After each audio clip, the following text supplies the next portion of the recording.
Welcome in, investigators. Welcome to our new case. So welcome to Thursday. I hope you all are having a fantastic morning, afternoon, evening, night, depending on where you are or when you're watching this. My name, as always, is Strange Tangents, and I am joined by my amazing and lovely wife, Mrs. Strange, aka Red Panda. And we are starting a new case. So we had just finished up class of 98 last, and then now we're on to off the record. Now, you may see a little bit with the kind of setup. You may have seen it on the starting soon scene. This case is a little bit more of a political style case. Uh, Sorry, this is bugging me just a little bit here with the camera. Let me see if I can fix that.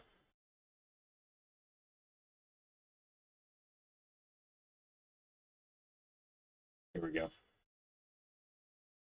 Okay, that's better. Now there's no flicker. All right. Uh, so this is a a fictitious political event that is going on with this case. We're going to dive more into exactly what the case is here in just a minute. But I do want to make sure that I put this out there right up here, right up front. This is not an opening for anyone to start bashing each other. This is not an opening for anyone to start saying, this is why I don't like whatever political party that you want to say that you don't like. The only, it needs to stay related to Hunt a Killer. It needs to stay related to this case. My moderators have full privilege and full power to time out anyone. And if you get multiple timeouts, then you're just going to get banned. So don't violate it. Don't try to push buttons. Don't try to push the envelope on it. Because we're going to keep this very civil on this matter. So again, this case is not to open up anything where you all can decide to start bashing each other on anything. Okay. So with that quick little PSA being said real quick up front, and that will go for the whole case every episode, not just this episode. So we are going to get into off the record. So off the record is I'm trying to remember where the synopsis was that I just had. But basically, do you have it in your I don't think I have it readily. The black one, the one with the black font was the one. It should be on the most back page of that paper set because you have mine. I think. Oh, there it is. Yep. Okay. On the left should be like that was what. Okay, perfect. Yeah. So basically, what's going on, right? So the town of Copper Cliffs, Arizona, is about to have its election for mayor with two prominent figures as competitors. To ensure that her fellow town citizens know the truth behind each candidate and their platforms, journalist Ashley Mendoza begins to report solely on the candidates. Shortly after revealing that she has a big story that will possibly bring down both candidates, Ashley is found dead. So we are going to be investigating the murder of journalist Ashley Mendoza during this case, Hunt a Killer case of Off the Record. In order to find more details about the murder, we have to help Frannie hack into the town's police database. Yes. So it looks like this overall case looks like a level 5. Is that what that is? Yep, that's the hardest. All right, so level 5 difficulty. Yo, Wolffighter, hello, welcome in. Level 5 difficulty, so it's going to require us to backtrack. There's going to be an eye for detail, and then plentiful of puzzles as well that will require critical reading or creating a timeline. All right. So that's kind of what we're looking at for this season. I'll take a quick moment to say that we are affiliated now with Hunt a Killer, which is amazing and awesome. So if you are watching this live or whether you're watching this on YouTube and you would like to help support us and you're interested in Hunt a Killer, please feel free in the comments down below, or not in the comments down below, but in the description down below for the YouTube video, there will be a link. Feel free to check out that link, and then that can help anything you purchase can then be able to help us. If you're watching this live, down in my About Me section on Twitch, there is a link down there as well. Please feel free to use that. Check out Hunt a Killer and see what it's all about. All right. Well, let's dive in. We've got Yeah. an envelope. It looks like from Frannie. It says F at the bottom, so I'm guessing that's who that is from. So All let's right, dive into shall that. we? And for those who don't know us yet, or this is the Mhm. first time they're joining us, while I'm kind of digging all this out, we do these along with everybody. So we only get stuff out enough to photocopy it. We don't read anything ahead of time. So we kind of figure all this out along with you guys, which makes Yep, it, absolutely. I think, even more fun and more. I think I missed something. There's nothing here. Makes it a lot more fun and more engaging, and sometimes a little bit longer, but awesome because we get to work with an amazing Right. group of people to solve and crack codes and stuff like that. So it's always Yeah, really no, enjoyable. absolutely. Ooh, we have a map. Ooh, Arizona. Yep, That's cool. Copper Okay. Cliffs, Arizona. All right. Can you see the bobblehead? That's the tiniest bobblehead I think I've Right? seen. Like, yeah, just a little tiny little All bobblehead. right. We got buttons. Let's see. Got 2 buttons. That is very political, I can say. All right. Mm-hmm. All right. And this looks like it might be, yeah, I'm going to take a bet and say it's a base. Okay. A newspaper article. Don't be a fossil hole. All right. Here comes some kind of police document. And I would bet this is a magazine article. Okay. Magazine looks like a Yep. yep. I think that was on the card. Every episode comes with an inventory card to kind of make sure you don't Yeah. have anything So missing. magazine spread. Okay. Okay. So you We got the candidate brochures. okay, TFC brochure and Herald brochure. And can Okay. I just say these are fantastically cheesy, just like you would expect. That just makes me All smile. right. All right. And then we have a notebook. Looks like it's the person who died's notebook, actually. Yep. Okay. So Ashley's All right. notebook. Okay. And some blue piece of paper with some writing on it as well. Okay. And That might be the password tips. this one actually might be the. Is that I think that's our Oh, starting this is letter. Franny. Yeah, this Yeah, is yeah. what we're Okay, starting so with. that's Yep. that's Franny's letter. Okay, perfect. This is me. This is. Right, Got I all know, over right? me. So, okay, So that's probably where we should start, you think? right. Oh, So gosh. I find it interesting that it's typed up. I mean, right off the bat, I'm looking like seeing that, right? And I find Yeah. it interesting that it's typed up, but yet there's stuff just written all over everything, right? It's like she's So, trying to fill us in as she goes, and her brain's running 1,000,000 miles an hour. so I do find that interesting. So let's get over to the evidence room, and see, or not, yeah, not the evidence room. Sorry. Yeah, we are gonna go to the evidence room real quick. I forgot to open that up. So that's this is kind of the stuff that we're looking at here, right there for you. Everything that she is looking at.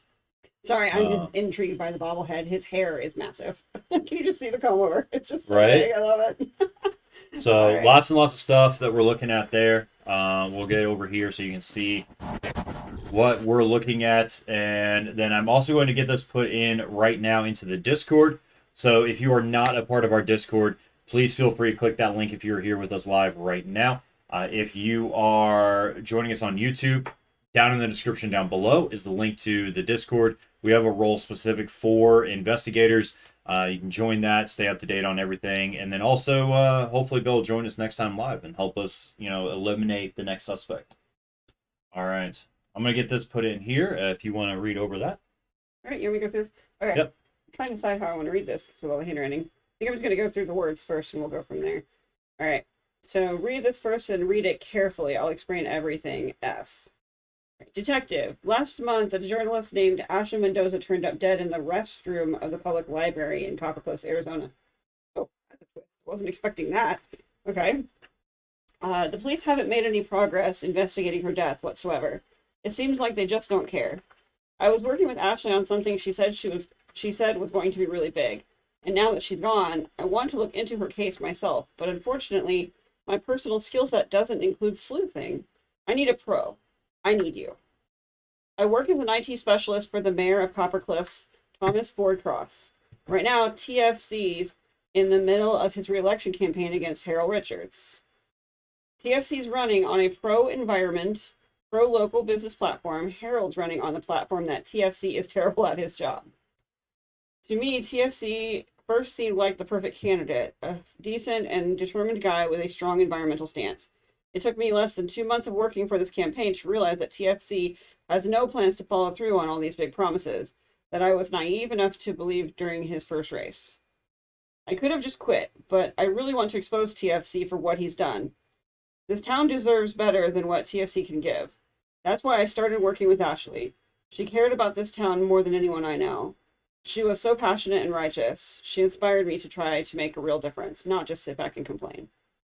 We began meeting up in parks and coffee shops weekly.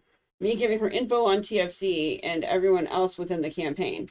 Her being a good listener and giving me a good life advice. She helped me see that I was part of making real change, and I was more than just an IT tech. She was more than just a press contact. She had become my friend. She was there for me when I had a rough day at work, even if the problems I was dealing with weren't related to her story. I'd listened to her as she vented about dating apps. She even tried to get me to sign up for one. We got into debates about the best burrito in Copper Cliffs. She agreed about the best movie of all time, Sneakers. She was working on something big related to the election, but it was too early in the process for her to reveal more. She swore by maintaining her integrity and journalistic ethics. She also didn't want to put anyone in any danger, especially me or her sibling. And now she's gone, and no one will ever know what she was working on. Isn't that effing convenient? I believe Ashley got too close to some truth or paid the price. I want to find out what happened to Ashley, and I need you to help me. So far, I found at least one avenue that we can use to collect some evidence. Judith Richards. Judith is the head of Harold's campaign security.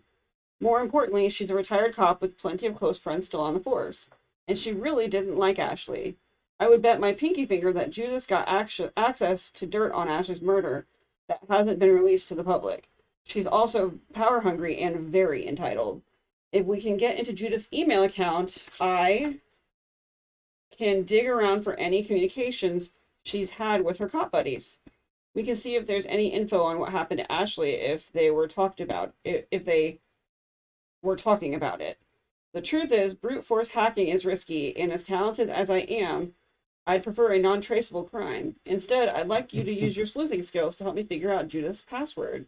From what I understand, one of your specialties is piecing together people's life details to understand their motives. So for you, this should be a walk in the park. I accessed the login portal to Judith's email and put up the password hint she set up for herself.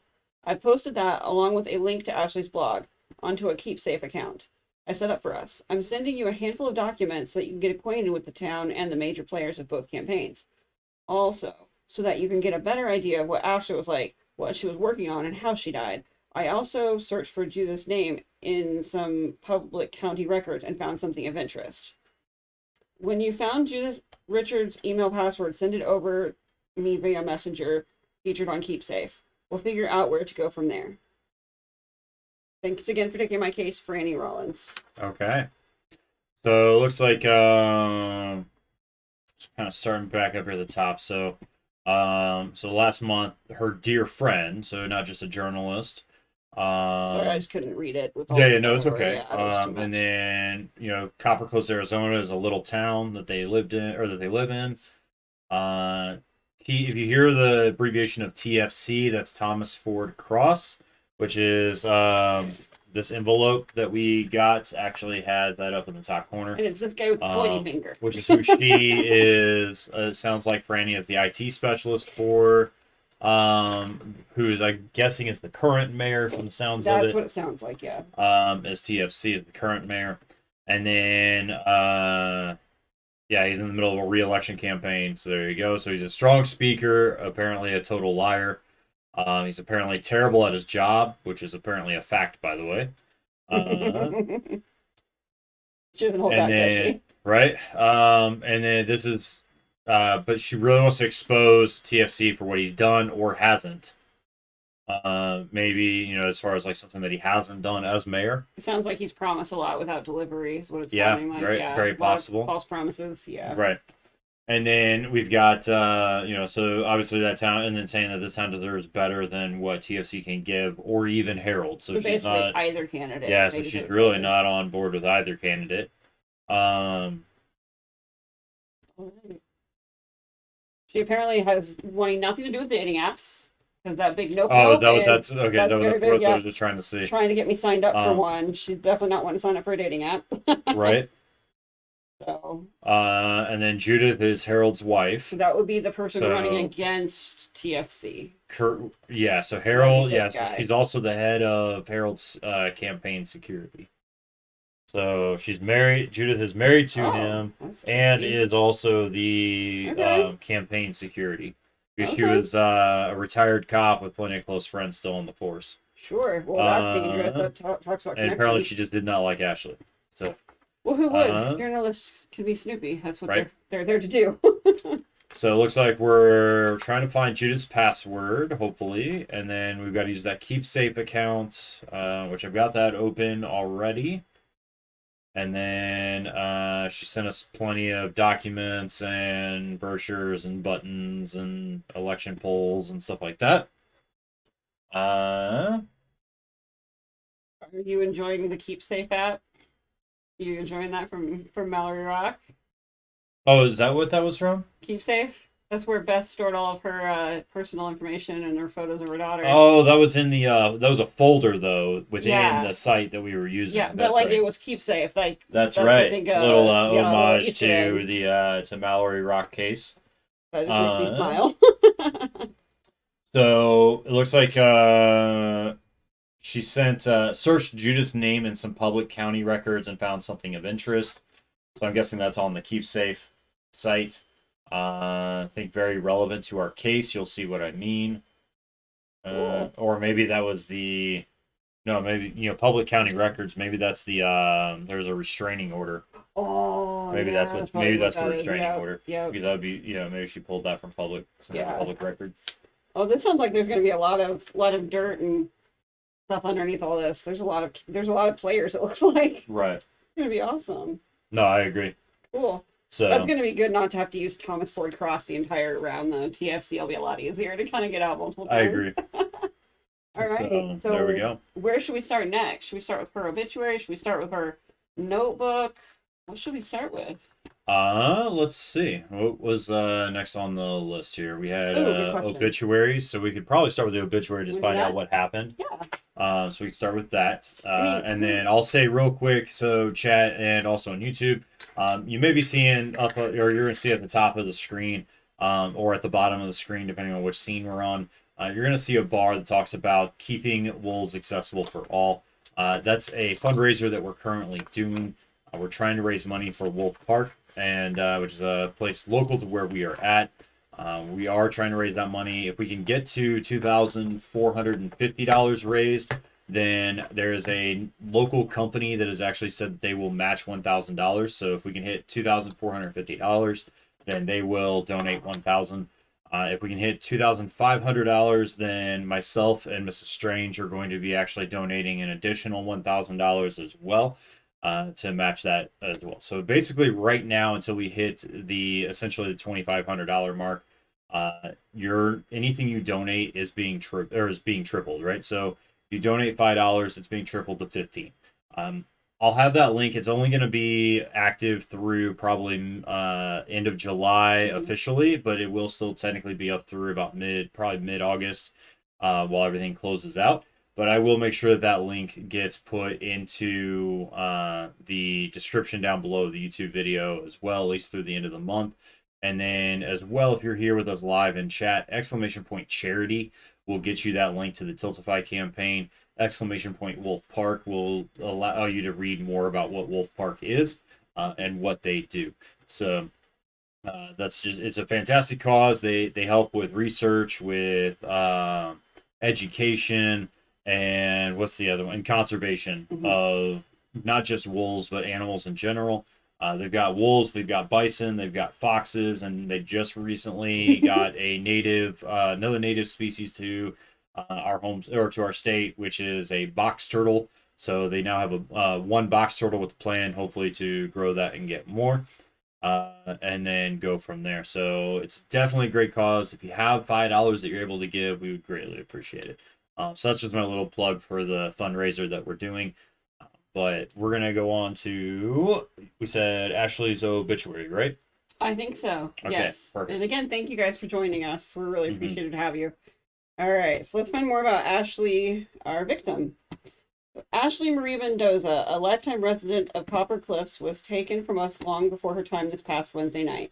A kind and caring soul from the moment she was born, Ashley spent much of her childhood helping her parents run their business, Mendoza's Flowers. As a child of florists, Ashley made sure that the apartment she shared with her sibling was always blossoming with life, making a special point of raising as many asters as possible. I'm going to assume that's a flower of some kind, even though I don't recognize that name at all. Okay. In her career as a journalist, Ashley was admired for her boldness, her determination, her passion, and her strong sense of civic duty. She was always hungry for the next story and never backed down from a challenge when she felt as though the truth had to be known. Ashley is survived by her parents, Imelda and Raul, and her sibling Reggie. Yep. The Mendoza family requests that anyone who wishes to pay their respects to Ashley prior to the official funeral service plant an aster, Ashley and her siblings' favorite flower, in her honor. Well, there we go. It isn't a flower. It is a flower. I feel better now. Okay. I was like, a private family service will be held for Ashley next Thursday at St. Barbara's Catholic Church. A formal funeral will be scheduled and announced at a later date. Submitted by Reggie Mendoza. Who's that? Because Raul and Imelda are the parents. Oh, sibling Reggie. Okay, so it's written by the sister or sibling. Is it a sibling? Reggie? I'm guessing a brother. Reason when I read that But earlier, I it took could it as be. a It sister, could. but I yeah. mean, but we don't know. I don't think we point, know yet. Yeah. So sibling Reggie. All right. Oh, let's see what's on the back. All right. So on the back, we've got commotion at the Cliffs. Citizens convene against claims of corporate, probably conspiracy or something. Yeah. Protesters in downtown Copper Cliffs said they would not stop pushing for something, I'm guessing, related to fossil fuels. So it says don't be a fossil fool in the picture. 25 Copper Cliffs locals converged this past Wednesday at the entrance of the Copper Cliffs County Club to protest the Valdivian Corporation's rumored interest in purchasing and developing local land.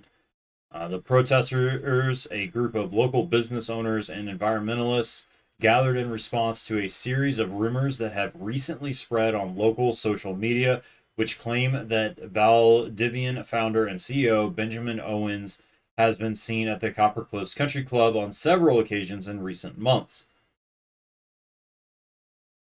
Is it cut off? What do you mean? Oh, did it cut off below that? In an address to the crowd, mayoral candidate Harold. Okay. Sorry. I gave you a different one.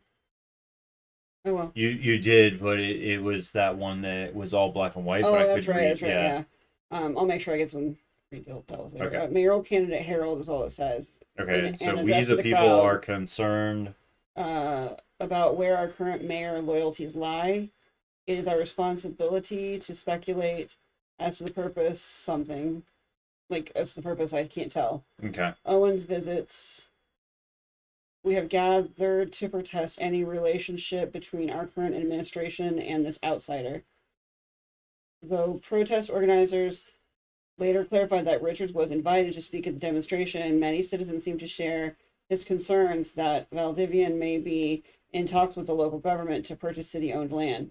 I know it's just rumors at this point, but we as citizens need to make our voices heard early and often about matters as serious as. Okay. So it sounds like Harold was paid to speak at the event, doesn't it? Isn't that how it's sounding to you? Because the person admits that he was invited to speak. Well, at least he was invited to speak. I guess maybe not paid, but invited to speak at the event. Possibly, or he may have just stepped out and talked to him. Well, it says that the protest organizers later clarified that he was invited to speak. Oh, okay. All right. It sounds like he was there. Whether he got paid or not is the question. But it sounds like there was intent to have him there to probably use the political stage temporarily. Right. Well, when you're running, every little vote counts, right? Oh, yeah, absolutely. Yeah. So battle for the mayor and election guide to the Copper Cliffs candidates. So it looks like... And this was so hard to get scanned in, guys. I'm so sorry. It's way too big. So we'll take a look at it. We tried getting it as best we could into and being scanned in. All these documents can be found inside of the Discord as well. So if you want to read through this and check it out, then please feel free. It looks like it's some pretty in-depth stuff about each candidate. It was a little dry. So it looks like this was, I mean, we don't know exactly when this was written. It's from the Copper Cliffs Chronicles, so it's pages 13 and 14. It was written by our victim, though. Yeah, this was written by Ashley. So this is two candidates prepare to fight for the heart of Copper Cliffs, but how much do you really know about the two men depending on your vote? So, in just over 7 months, voters in Copper Cliffs will choose a side in the decade-long rivalry between two of the town's largest personalities, TFC and Harold Harry Richards. Both candidates hail from Copper Cliffs' oldest and wealthiest families. Current Mayor Thomas Ford Cross's re-election was considered a sure thing by most, but after the well-known socialite and serial entrepreneur Harold Harry Richards announced his candidacy at a recent fundraiser for the now closed Davies Diner, the Richards campaign has been steadily gaining both attention and support, which is to make Cross's campaign very nervous. But are either of these candidates really the right person for the coveted job of mayor?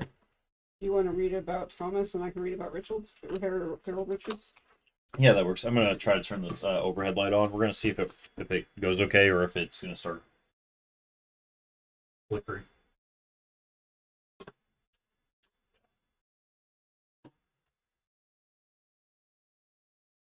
Make it a little bit brighter in here. Try to read.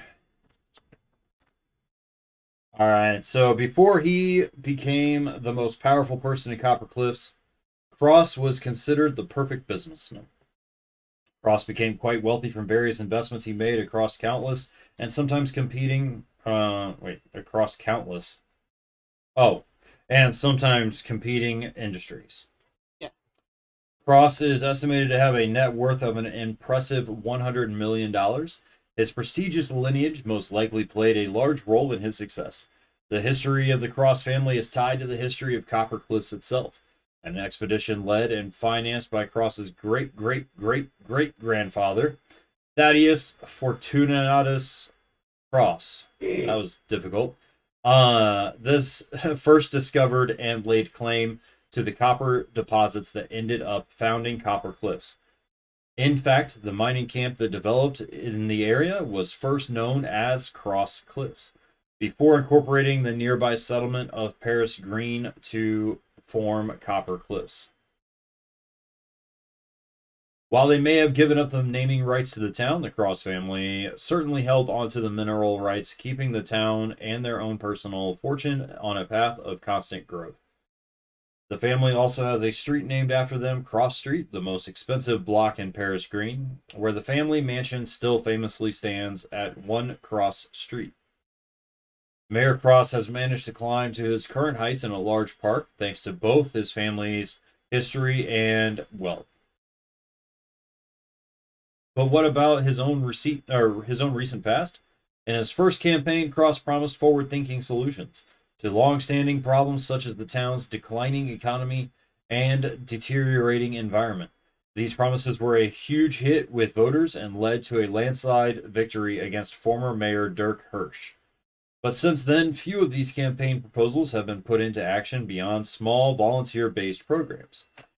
While Cross continues to assure voters he will make good on his past promises of a green energy makeover and widespread prosperity within his next term, it is worth noting the skepticism brewing within the minds of many of the town's citizens. I voted for Cross because he said that he'd launch green initiatives and that he'd throw a lifeline to the town's struggling small businesses. But the few actual policies he's enacted have been pale imitations of what he promised, said Coppercliff citizen Rachel Jubio. I don't know if it's incompetence or corruption or something else entirely, but I won't get fooled again. All right, so the challenger is Harold Richards. Harold Richards' initial surge of support in the polls came from his ability to come across as a down-to-earth family man, the average Joe. While Richards has no previous political experience and none of his campaign materials list any concrete plans for the town beyond replacing Cross as mayor, the citizens of Copper Cliffs don't seem to mind.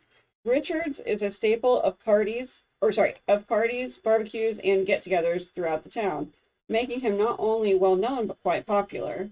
He's the quintessential candidate you'd like to have a beer with, even though his decade-long sobriety has made him into a self-described craft soda guy.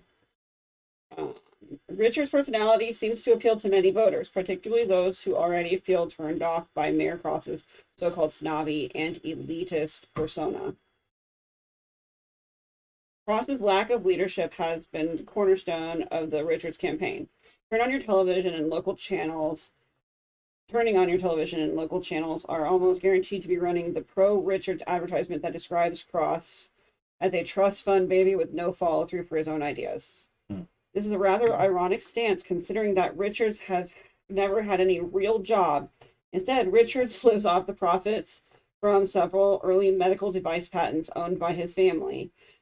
Richards is also known to have funded several unsuccessful businesses in town. In fact, it was at the site of one of Richards' latest financial failures, the defunct Davies Diner, a 70-year-old strong institution in Copper Cliffs, that he announced his candidacy. Richards purchased the diner from original owner David Davy Jones just a year ago, bankrupting it at an unbelievable pace. Well, that's just sad.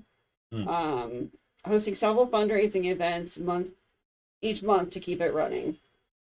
Former employees of Davy's Diner say Richard seems to hold no interest in actually running a restaurant and apparently bought it to please his dad. Okay. All right, second page. Though Richards has gained support through the campaign due to his likable personality, it is hard to believe that he will make any real improvements as the mayor given his unsuccessful past business ventures and lack of vision for the future. Super interesting. Right. So now it kind of goes over more, it looks like, because it goes to ferocious foes. So, All right. So we've got ferocious foes, former friends. Even though it's easy to see Richards and Cross as political enemies on opposite sides of the spectrum, both candidates have a staggering amount in common. They were both raised in the upscale Paris Green section of town, and both still reside there today. The Richards and Cross families were close enough to vacation together when the men were boys. Okay, so they grew up together. Even in high school, Richards and Cross were teammates in the debate team. They even had friendly tennis matches at the Copper Cliffs Country Club. At some point, however, the friendship between Cross and Richards soured. Richards himself provided the following statement about their strained relationship. 10 years ago, I was a mess. I'll spare you the gory details, but it's hard to imagine a less functional alcoholic than my younger self. After taking lots of time to reflect, I realized just how shallow my connection with Thomas really was. I realized that people like him live such a charmed existence that they don't know what it's like to be a real person. And I don't think my light's going to cooperate. The ghost is back. Yep. Right? That's our, how we know that we're on to something, I guess. Let me go fix that. It never has good timing. Right. Well, I was trying to make it brighter in here, but that did not work. Unfortunately, the window causes the sun to go right onto us. So, if I can. You want me to keep going? No, I'm just gonna try to move this just a little bit here. Okay. There we go. All right, where was I at? You were just finishing the last sentence or so on the bottom left. All right. Charmed existence. All right, okay, so I realize that people like him live such a charmed existence and they don't know what it's like to be a real person, and communities need to be run by real people. I spent the past 9 years focusing on my marriage and my family, becoming a real person. Now I'm ready to take the next step and help run my community. Cross's office declined to provide any comment on the former friendship between the candidates beyond a statement by campaign manager Kim Barton. who noted only that Cross is disappointed that Mr. Richards has chosen to spin his personal differences with Mayor Cross into a political narrative. All right, and then who will be the next mayor? When asked who's likely to get the support of the majority of Coppercliff voters, Elliot Bouchard, one of the minds behind the popular online news site Coppercliff's election injection, sorry, said he wasn't yet able to confidently predict a likely winner. Mayor Cross still has a considerable lead, but if Richards is able to keep up his current momentum, he could overtake Cross by election day, Bouchard said. Richards is inexperienced, and Cross has voters feeling pessimistic. Only time will tell who the people of Coppercliffs trust with their vote. Soon, Coppercliffs voters will have to decide which of their wealthy candidates they believe in, a man who doesn't keep his promises or a man without a real plan. As many have noted, neither candidate truly feels worthy, let alone inspiring. Well, I think summed that up pretty nicely. Right. It sounds like they both have some pretty good character flaws. All right, and then it's apparently like an event schedule. Okay. Kind of on the right. I'm not sure what that'll mean to us for now, but it might be something we have to look up later. But it does say for up-to-date political coverage, be sure to check out Ashley Mendoza's blog, Mayor She Wrote. So her blog name is Mayor She Wrote. Okay. Because I think she was focusing exclusively on the mayoral race, is what it sounded like. Right. So, all right. So do we want to look at the candidates' advertisements next or something else? I think that works. That work? All Yeah. right. So we've got looks like maybe TFC. Yep. I love Okay. the classic finger point. All right. So it looks like unique approach to problem solving and the confidence to back up his ideas. And that's just Kim Barton. So that's his personal manager person, right? Correct. Said that. Oh, so it's saying what he has done. So let's see what he's saying he's done since Okay. Let's find out. Let's see. So began a park cleanup initiative that radically improved the appearance of public spaces throughout Coppercliffs. Worked with some of Coppercliff's oldest and most respected businesses to bring outdated codes into the 21st century. Used tax credits to promote conversion to green energy. Raised awareness about the importance of preserving the natural resources bestowed upon Coppercliffs. Okay. And work with state and federal governments to designate a significant amount of forested land as a nature preserve. Okay, I can see how she says that doesn't mean like he's done a lot, because a lot of that sounds like optional or sounds like something Right. you can choose to do or not. It doesn't sound like it's enforceable, so I can see that. So looks like for the next term, he's promising to increase the frequency of park and highway cleanup and other volunteer-led community events, invest public funding into the Center for Convalescence, provide financial support to the small business owners of Coppercliffs, which he was already promising that before. What we read in this other thing, right? There was I think somebody in that article had stated that specifically, right? Oh yeah, I voted for Cross because he said that he'd launch green initiatives and that he'd throw a lifeline to the town's struggling small businesses. Mm-hmm. But the few actual policies he's enacted have been pale imitations of what he promised. And that was a Coppercliffs resident or citizen. So bring hundreds, if not thousands, of lucrative jobs into Coppercliffs. Okay, sidebar. You see this little like hot dog mixed thing down here? Sounds like a Chihuahua hot dog or something mixture. I don't know. Right? But yeah, it is right really there. cute. Sorry. Just really goofy looking dog. I love it. TFC's like a father to me. I do anything for him, and I know that he'd do the same for me. This is K. Gallup Diaz, Center for Convalescence Residents. All right. Or resident. It looks like to my Coppercliffs constituents. This is from TFC himself. In my first of hopefully many terms as mayor of Coppercliffs, with the support of a fantastic base of voters at my back and a phenomenal team of professionals at my side, I have begun the initial stages of an ambitious plan to put the town of Coppercliffs on the map. It was an exceptional first term, but it was not enough time to execute my vision to its fullest extent. If you share my goal of making Coppercliffs famous for its prosperity, sustainability, and forward-thinking culture, then can continue to put your trust in me. I'm going to tell you right now, that to me sounds like he's got some kind of big business deal in the works where he's trying to bring in like a contractor or something. Doesn't it sound that way? Yeah, very possible, yeah. Yeah, that just sounds like he's up to something big that he needs more time to complete. Mm-hmm. So, Yvette Kaufman, one of the lawyers in Coppercliffs, said, I've never met a man like TFC before in my life. He's truly one of a kind. Okay. Do you want to read the donate part? Yep. Then we got the donate today. So this campaign does not accept contributions from large corporations, national banks, fossil fuel companies, or any other interest whose practices contradict our mission to keep Copper Cliffs a clean, community-oriented town.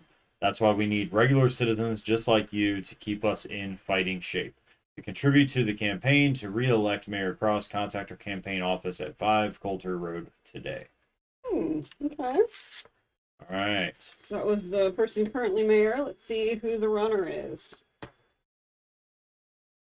Vote All Harry. right. Strong new leadership, unwavering values. I can tell you right now, that's who this is. And this is the new guy. Because this said strong new leadership, unwavering values. Okay. I'm actually just going to go, oh yeah, bobblehead is complete. He's put together now. It's just funny because he actually has this design so that hands are in his pockets, thumbs out. Nice. Like to kind of relate to like common, like normal people. Just I'm cool. Right. Yeah. I'm not like the best. Yeah. Sorry. Exactly. I only caught it because at first I thought his hands were on his belt, kind of like a Western would do. Oh, okay. Right. You know what I mean? But then I thought, nope, hands are in the pockets. That's even funnier. All right. So this was a little thicker. Let's see. All right. Lifelong Cliffer. That sounds weird. I assume it means lifelong Cliff Falls resident, probably.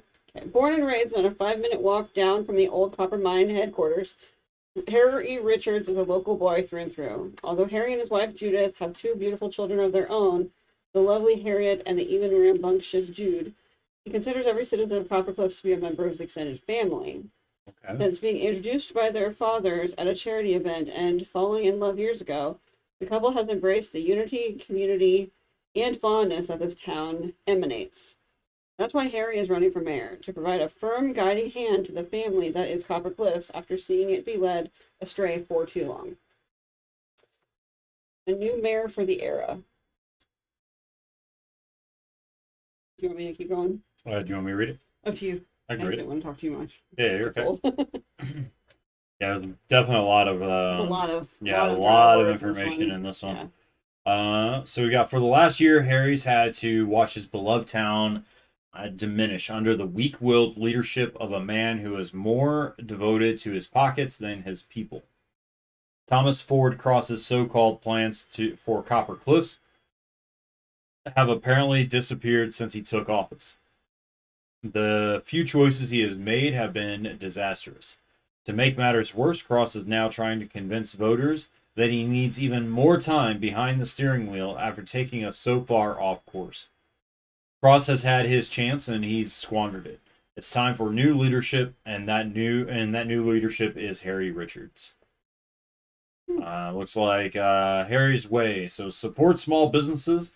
Harry will work to grow the local economy in the town's entrepreneurial community. Family first. So Harry knows the heart of Copper Cliffs is its families, and will make sure new potential parents get everything they need to start off right. Honesty and integrity. Harry doesn't roll his sleeves up just because he likes hard work, though he does.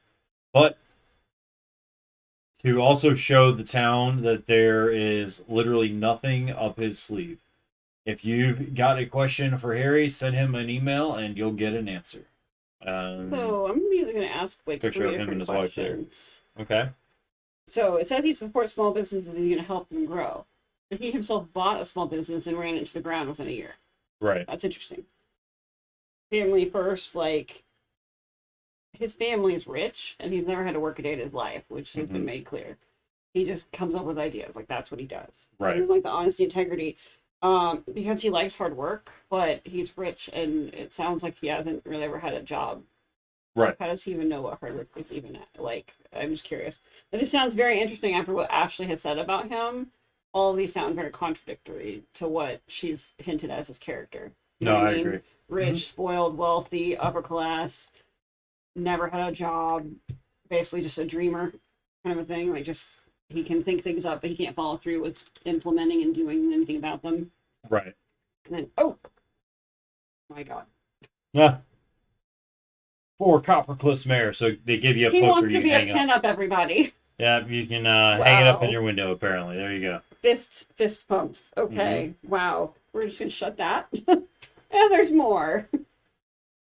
All right. Gotta Oh love yeah, we do have more, don't advertisements. we? Let's see.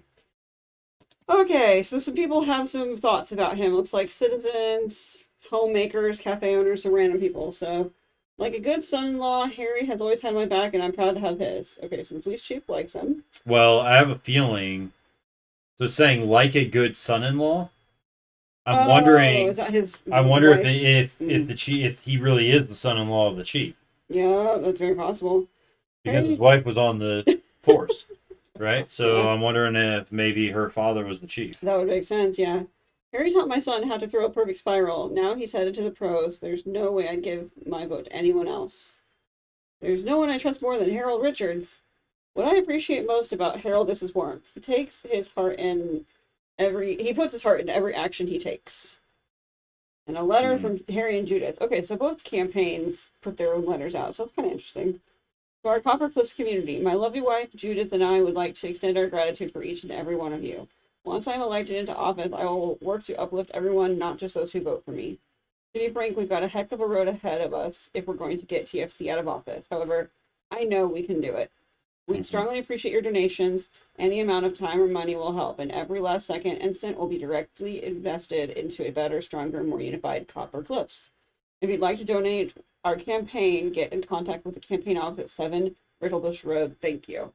Well, Okay. we'll have to kind of go and mark places on the map later once we get it hung up and kind of mark where everyone's offices are and all that stuff. Yeah. No, I agree. Yeah.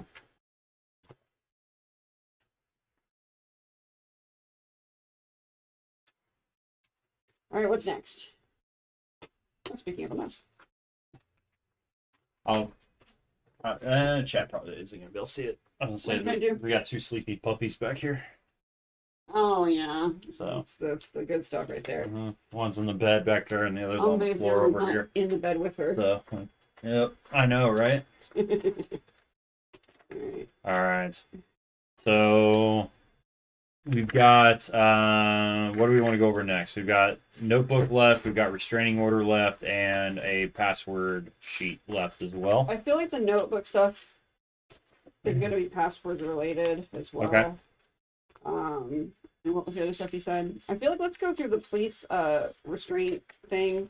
Okay. And then let's go to her notebook, and then we'll probably go straight into like password cracking, right? Yeah, I think the notebook we'll just kind of skim through. I don't know that we'll read line by line. No, I agree. But yeah. We'll have to skim through it enough. Because I mean that's 13 pages of in PDF form. Mainly, I think we just need to look up that one lady who we have to crack the password for. We have to look up what Ashley says about her to get to know that lady more. Right. True. Right. Okay. So, which is this Judith Richards lady, right? Well, I mean the password. We're trying to crack Judith's email. Is that what we're doing? Judith's password. It was hold on. It was this thing right here. Oh, okay. Oh, that's on the website. We haven't looked at that yet. Pretty much. Okay. Yeah. She said it had a pic. She said she put in a picture Correct, of the yep. screenshot. Yeah, that's what we're supposed to be cracking. So, restraining order. So, plaintiff is Ashley Marie Mendoza. The defendant is Judith Richards. So that means that this was filed by Judith against Ashley. Oh. Specify your journalist or your relationship to the defendant. Previous journalistic subject. So this is filled out by Judith. Is that what we're saying? Mm-hmm. Okay. Actually, wait. No, I take that back. Sorry, I had that backwards. So is Ashley filing it against Judith? Ashley is the one that filed it against Judith. Yeah. Yeah. Ashley. Yeah. So the complainant was Ashley, and then Judith is the defendant, who it's filed against. I had it backwards. Okay. So when she says previous journalistic subject, that means someone she previously was doing a story on. So specify your relationship to the defendant. Yeah. So Judith was a previous journalistic subject. That Ashley had looked into. Okay. All right. Harassment constitutes a series of acts as opposed to any single isolated incident. So she has to write out everything as far as what's going on, right? So first instance was a comment Mrs. Richards wrote on my professional blog about 2 months ago. I am a journalist, and in a comment on one of my articles, she mentioned she would take drastic measures against me. The next instance took place a month ago on the street outside Mendoza's Flowers. I was visiting my parents, the store's owners, and when I left the store, I found Mrs. Richards outside waiting for me. She demanded I remove the story she had previously commented on, and when I refused, she stated that she did not want to escalate the situation, but that I was making a lack of escalation difficult for her. I then re entered Mendoza's Flowers and waited for her to leave, which took 45 minutes. The most recent instance occurred about an hour ago. Mrs. Richards charged toward me and nearly hit me on the street outside the Copper Cliffs Country Club while shouting insulting names at me. For some reason, I'm having difficulty reading today. I don't know why. A member of Harold Richards' security team had to stop her from hitting me. I was wondering what was wrong. Okay. Yeah. Is there currently or has there been in the past any court case or other legal proceeding? No. No prior cases. However, I would like to put forth for the record that Mrs. Richards was a well-known police officer for many years, and she or her colleagues could have easily intimidated any other potential harassment victims from taking legal action if they chose to do so. Should the court decline to grant your request today without notifying the defendant, what serious harm, if any, may occur? Mrs. Richards has access to firearms and many years of experience using them. It is well within her ability to physically harm me, and as of our last two interactions, I believe that it may be her intention to further physically escalate the situation. I ask that this court prohibit the defendant from committing any further acts of harassment against myself or my property.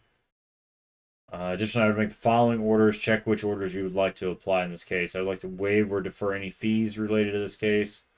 So, nope, she did not check mark that. The defendant may not contact me in person. The defendant may not contact me by phone. And the defendant may not contact me in writing.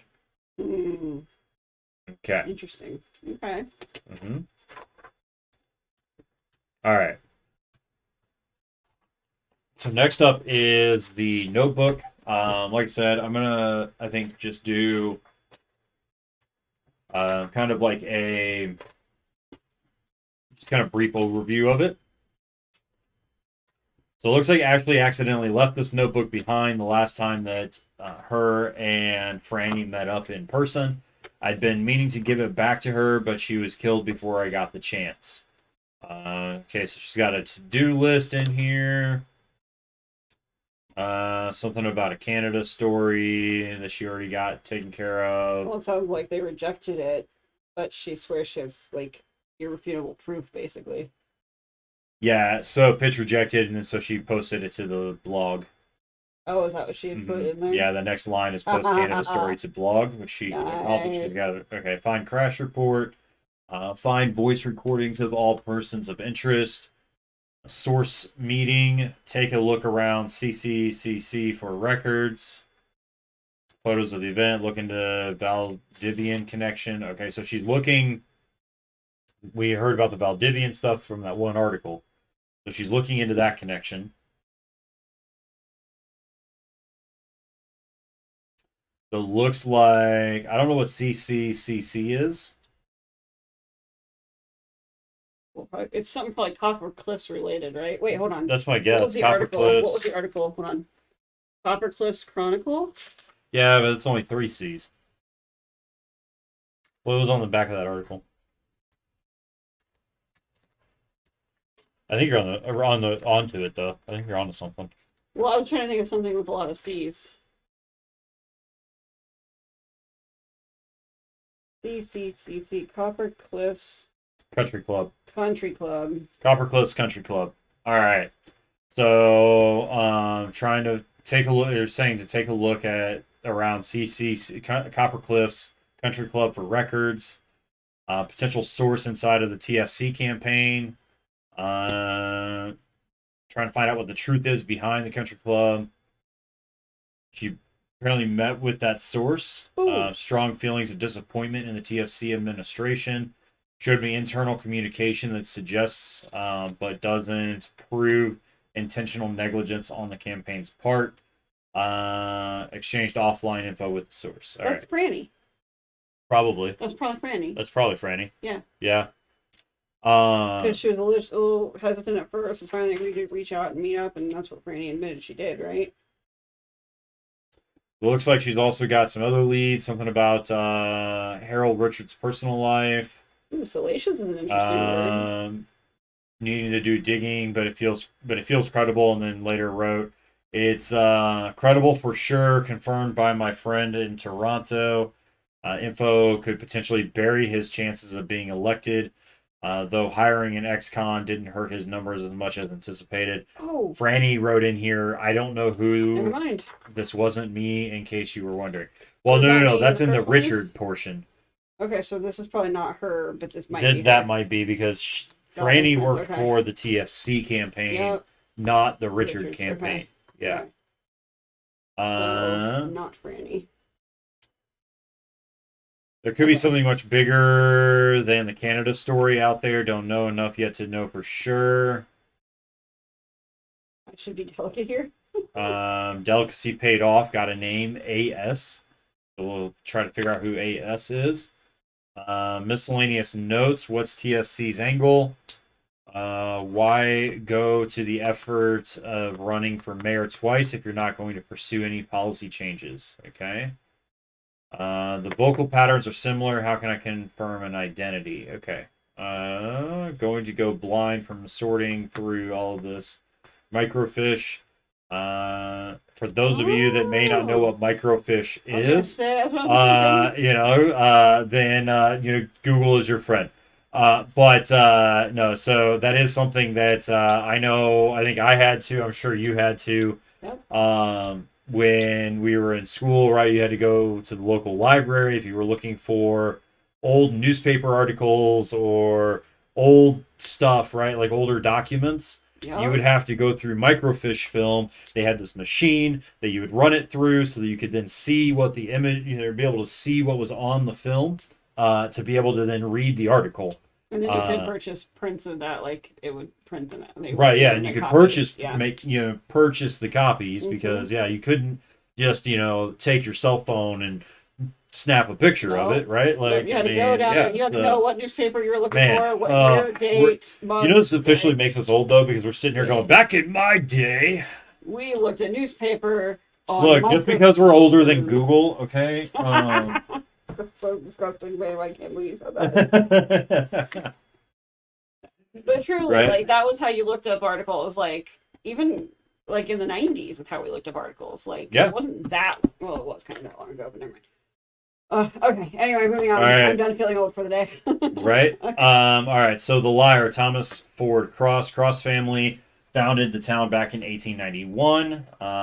Took a heavy blow when the mines dried up in the 90s.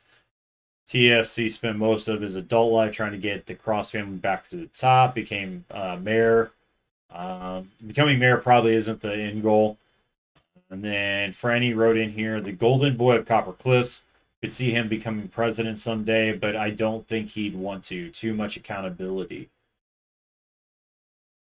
All right, and then there's a pushover. Sebastian Dyer has been working for TFC as a personal assistant for 10 years. Doesn't talk much. Seems to be a ventriloquist dummy for TFC.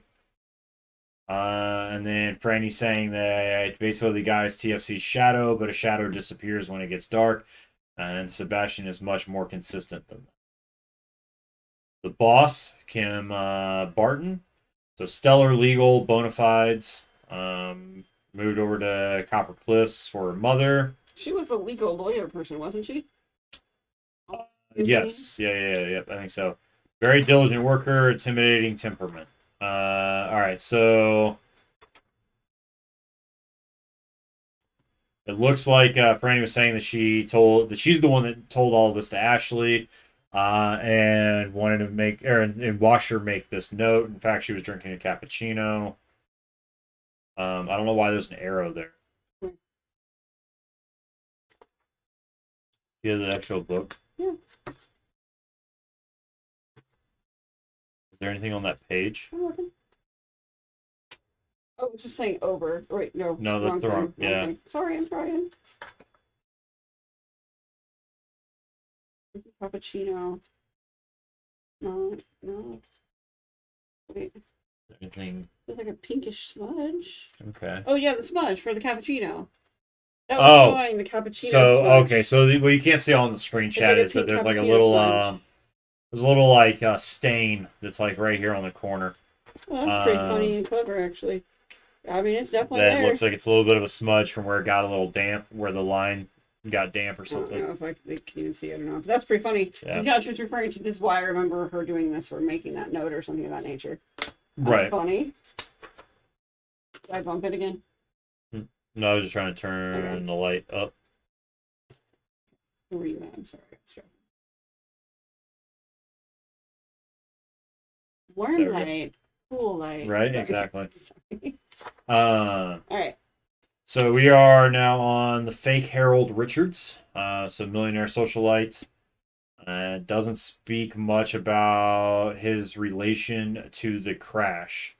So apparently there's some kind of accident, or I don't know what kind of crash, maybe but they're like talking financial about crash. maybe. But now running for mayor. Oh wait, wasn't he an alcoholic? Mm-hmm. Or not? So I'm wondering if that has something to do with this whole CCCC thing, the country club incident and accident, because they keep saying the accident. Son of a wealthy, well-respected doctor, very charming, not my type of politician, according to Frannie. Judith Allison Richards, Harold's wife, also the head of the campaign security, is a former police officer, collected plenty of accolades during her time on the force. Retired early to raise family. Franny saying, all I can say is that I'm glad I never got on her bad side. The ex-con, Louis Vanzetti, responsible for the crash that killed Wilkes and King. Okay, so there's a mention of a crash. Yep, so maybe reach out for comments. Vanzetti and Richards go way back, but doesn't seem too close with Judith. Sometimes speaks with Dyer and Barton as a part of his official role. Speaks is putting it nicely. I've seen Kim and Sebastian get into near screaming matches with him over who gets to stand stage left during debates. Apparently, TFC and Harold both have the same good side. Interesting.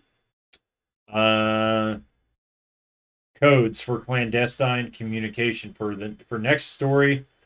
Sources will need anonymity. Encrypted apps like offline might not be enough. Might have to start using codes. Shift cipher, so shift the entire alphabet. Substitution cipher, misspelling cipher. A misspelling cipher. So like the truth is I have no ugly friends, right? So like the W in truth is actually supposed to be an R, so that means the first letter of the word is R. Where it's an I, it's supposed to be a U, so that means the second letter is U. Oh, so basically where all the misspelled letters are that what it's supposed to be is the actual letter, and then that spells out your word. So then the word friends, where that M is, that's supposed to be an N, so therefore then it spells out. I've never heard of this one. That's cool. Franny saying, I wonder what kinds of information Ashley was trying to hide. 3 different ciphers there. Okay. Mm-hmm. And then this piece of paper, this blue piece of paper, was inside of her notebook. Okay. So this is the reminder. You are required to set a personalized password for your TFC campaign accounts. Ooh, I think that's what we're trying to hack. Yep. No. Is it not? Oh, never mind. No, she's in the Richards one. Remember to also set a password hint as well, so as to avoid contacting IT support in the event of a forgotten password. All right, so 1, choose events or people that are important to you and are always on your mind. Example, password, birthday, password hint, event. Don't use your birthday as your password. I'm going to put that out there right now. Don't do it. Yeah, definitely. All right. Use a combination of words. So rather than using a single word, you can use a combination. Don't use your children's names. Don't use your pets' names. Don't use where you work. Don't use like the city that you're living in or the state that you're living in. Don't use stuff that is going to be easily found out. All right. All right. So, example though, Katie and Lizzie's birthday. It would be the password, but the password hint would be family event. And then try to embed the chosen combination of words with corresponding numbers or symbols instead of characters. So, example, given above, it's very common. So don't think this is going to just change your password. It's very common that A is at, that S's are dollar signs, that E's are threes, that I's are just exclamation points, right? Like that's all very common stuff to use. So I would not recommend it. Make the password long and a pin if needed. Or add a pin if needed, meaning add additional numbers to the end of it if needed to do that. You're saying you don't recommend it. Are you reading that like off of here, or you personally would? No, I personally don't recommend it. No, right, okay. Just sorry. Yeah, I personally don't. Like, where on this does it say that? This is a guide on what to do. No. I personally so these examples that they're giving, like, don't use these as the examples that they're giving. Don't use the example. For this specific account for this specific company. Well, right. But these are what I'm saying. These are examples, but don't use these examples as like a method to go off of. Right, because again, this is for this story in this situation. This is not a password guideline for real. Correct. I understand. I'm just making sure that's clear. Sorry. Honestly, it's making it sound like it's part of the story, which is what's confusing the crap out of me. No, you're good. Rather than so let's see. Longer passwords are more difficult to guess. Do not reuse passwords. Do not write passwords down. Change your passwords regularly. So there you go. So those I do agree with. Okay. Just where it says example, don't use those. Don't use those examples. Like, don't use that stuff. Like in real life, not in this story, just in real life. Basically, you just even though that's an example on here, sharing personally elsewhere, like on your Facebook page or like people that are really closely related to you, like your children or your pets. Like that's kind of the stuff that's gonna get you in trouble. Yes, exactly. That information is. I'm in charge of safety and security. That's my job outside of the streaming stuff. So like that's why I'm like, okay, don't use your birthday as your password, right? Like that. Don't do that. Nope. And not in the digital age. Nope. Right. Exactly. Everybody knows when your birthday is. I'm sure, because that's the thing, right? Like you celebrate online. You're like, hey, it's my birthday. And then everybody's like, oh, awesome. How old are you? And then you tell them you didn't give them your actual year of birth, but you did. So. But you did. All right. So next up we have online portion is some other stuff. So we have messages. I don't know why auto scrolled down on that, but it did.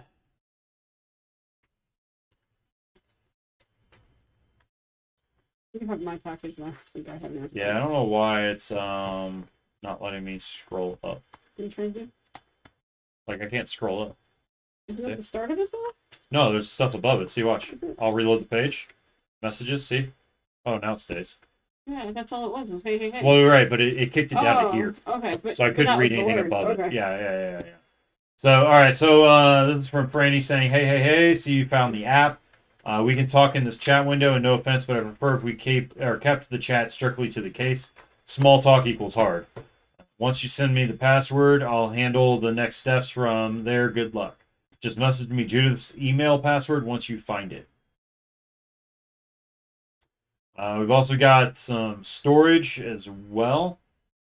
Did you hand me the other packet? You ended up with mine somehow. You're good. I didn't realize there was a difference. I thought they were the same. Remember, I had messed up on that one. Oh, okay. So I had to reprint a second copy. Sorry. Yeah, it's all good. All right. So we've got. Let's see.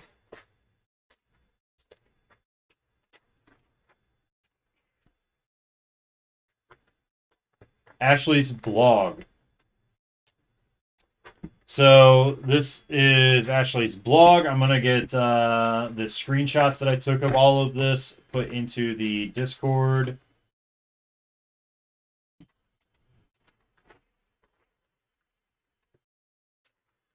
Helps if I don't have cap lock on.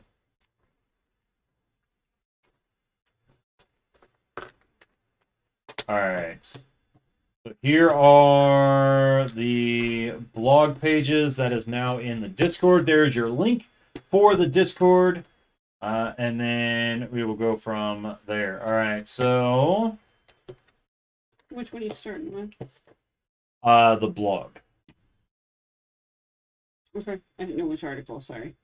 Looks like we can just go down, or do you want to go yeah, to? No, get ready for the truth. Fine. Okay. So get ready for the truth. Yeah. All right.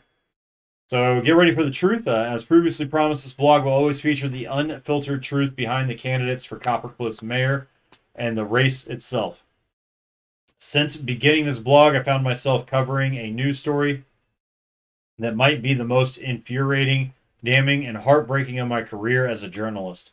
I still have to verify my sources before posting, but this story is guaranteed to bring the mayoral election to a screeching halt. Stay tuned. Comment submission is currently closed. There is a little bit here. This stays up no matter which one it's on, so you can read this and learn a little bit more about Ashley Mendoza as well.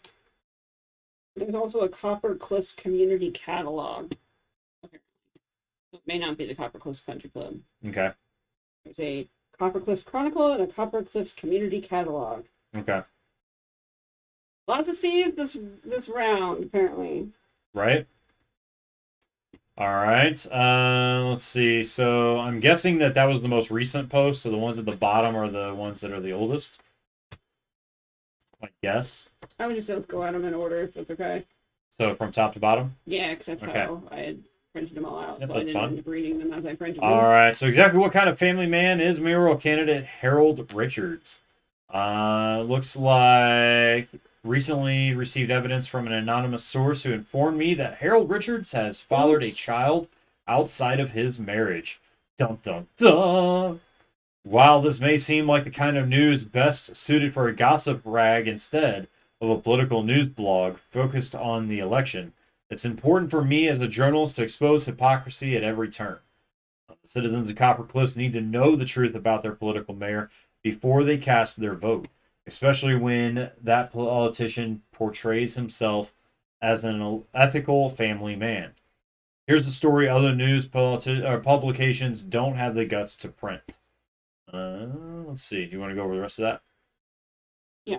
As many of you know, the deaths of Isabel King and Morgana Wilkes inspired many citizens to reevaluate their alcohol consumption, but none like Richards.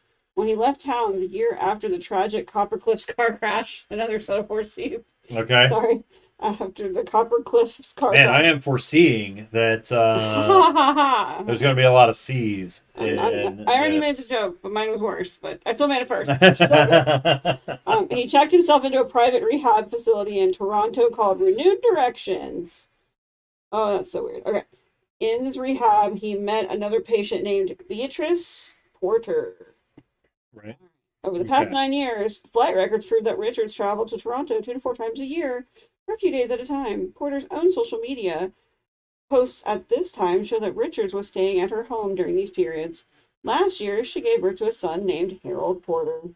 Even though there's no father officially listed on the birth certificate, I have seen a series of texts that show a romantic relationship between the two and can confirm that he is the father of the child. This comes as a shock considering that Richards claims to be the ideal family man for his campaign, and yet he has a love child he's been keeping secret. I think it's important to voters to get an idea of who Richards really is, a man pretending to represent family values when he's really running a campaign full of lies. She sure don't hold back, does she? Right. I'm curious, was that lady mentioned in there, the Porter Potter? That's what I was just looking for to see. I don't think so. Okay.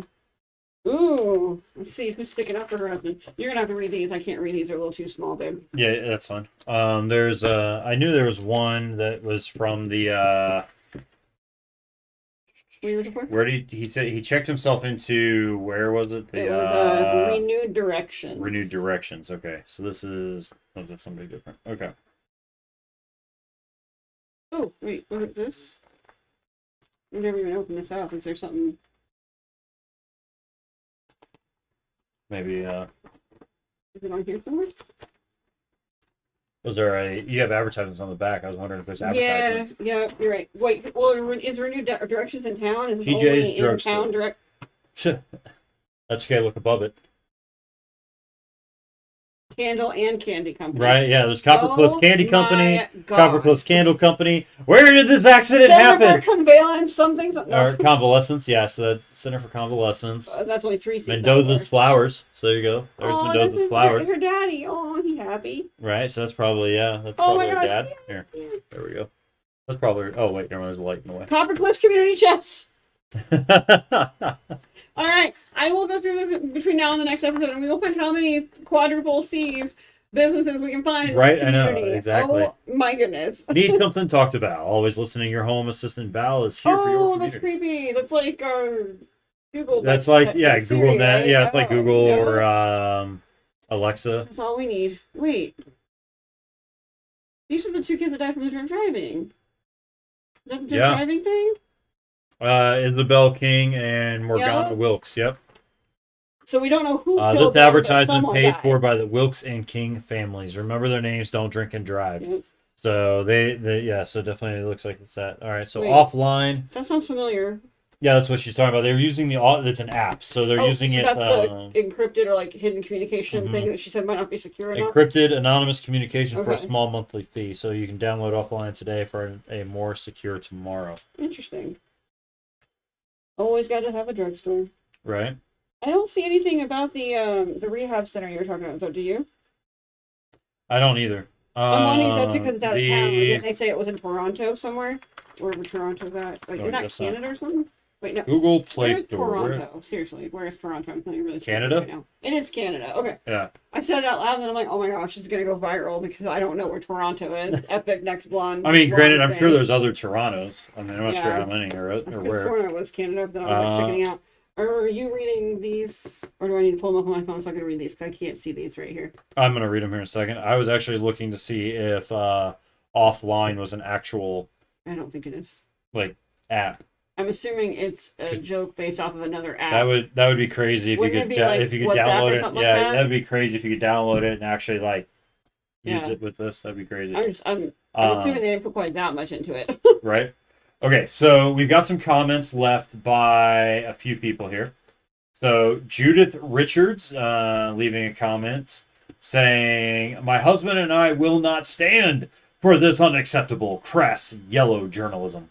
Publishing this information, which is patently false, only showcases the type of journalist you actually are. You're not showing any evidence to your ludicrous claims because you don't have any, and you don't have any because there isn't any to find. You will take this down this instant, or you will force me to take drastic measures against you." So this is what she was referring to as in that restraining order. Yep. Okay. All right. Lori Monroe, "Bless your heart, Judith, you poor thing, you. But I'd conduct myself with a bit more elegance and decency. After leaving the force so abruptly, you'd think you would have learned by now." Rick Cobb, "Judith's got 11 years on the force under her belt. I might listen if I were you." Lucy O'Daniels, "Why does something like this matter? We should focus on a candidate's policies and qualifications, not their personal lives." Thom saying, "I don't disagree in general, Lucy, but I'd say that a candidate being a consummate liar and hypocrite should be taken into consideration." Somebody just LMAOOing. Judith Richards again saying, "Harold is the most honest and forthcoming man at Copper Cliffs. Once he is mayor, he will see to it that your reporting ceases immediately. You will never publish another article within our town again." So that was twice in one article that she threatened her because she'd already threatened. Yeah. Okay. Okay. Let's see. Next article is going to be "The Silent Partner and the Great Unknown, a look at the cross team."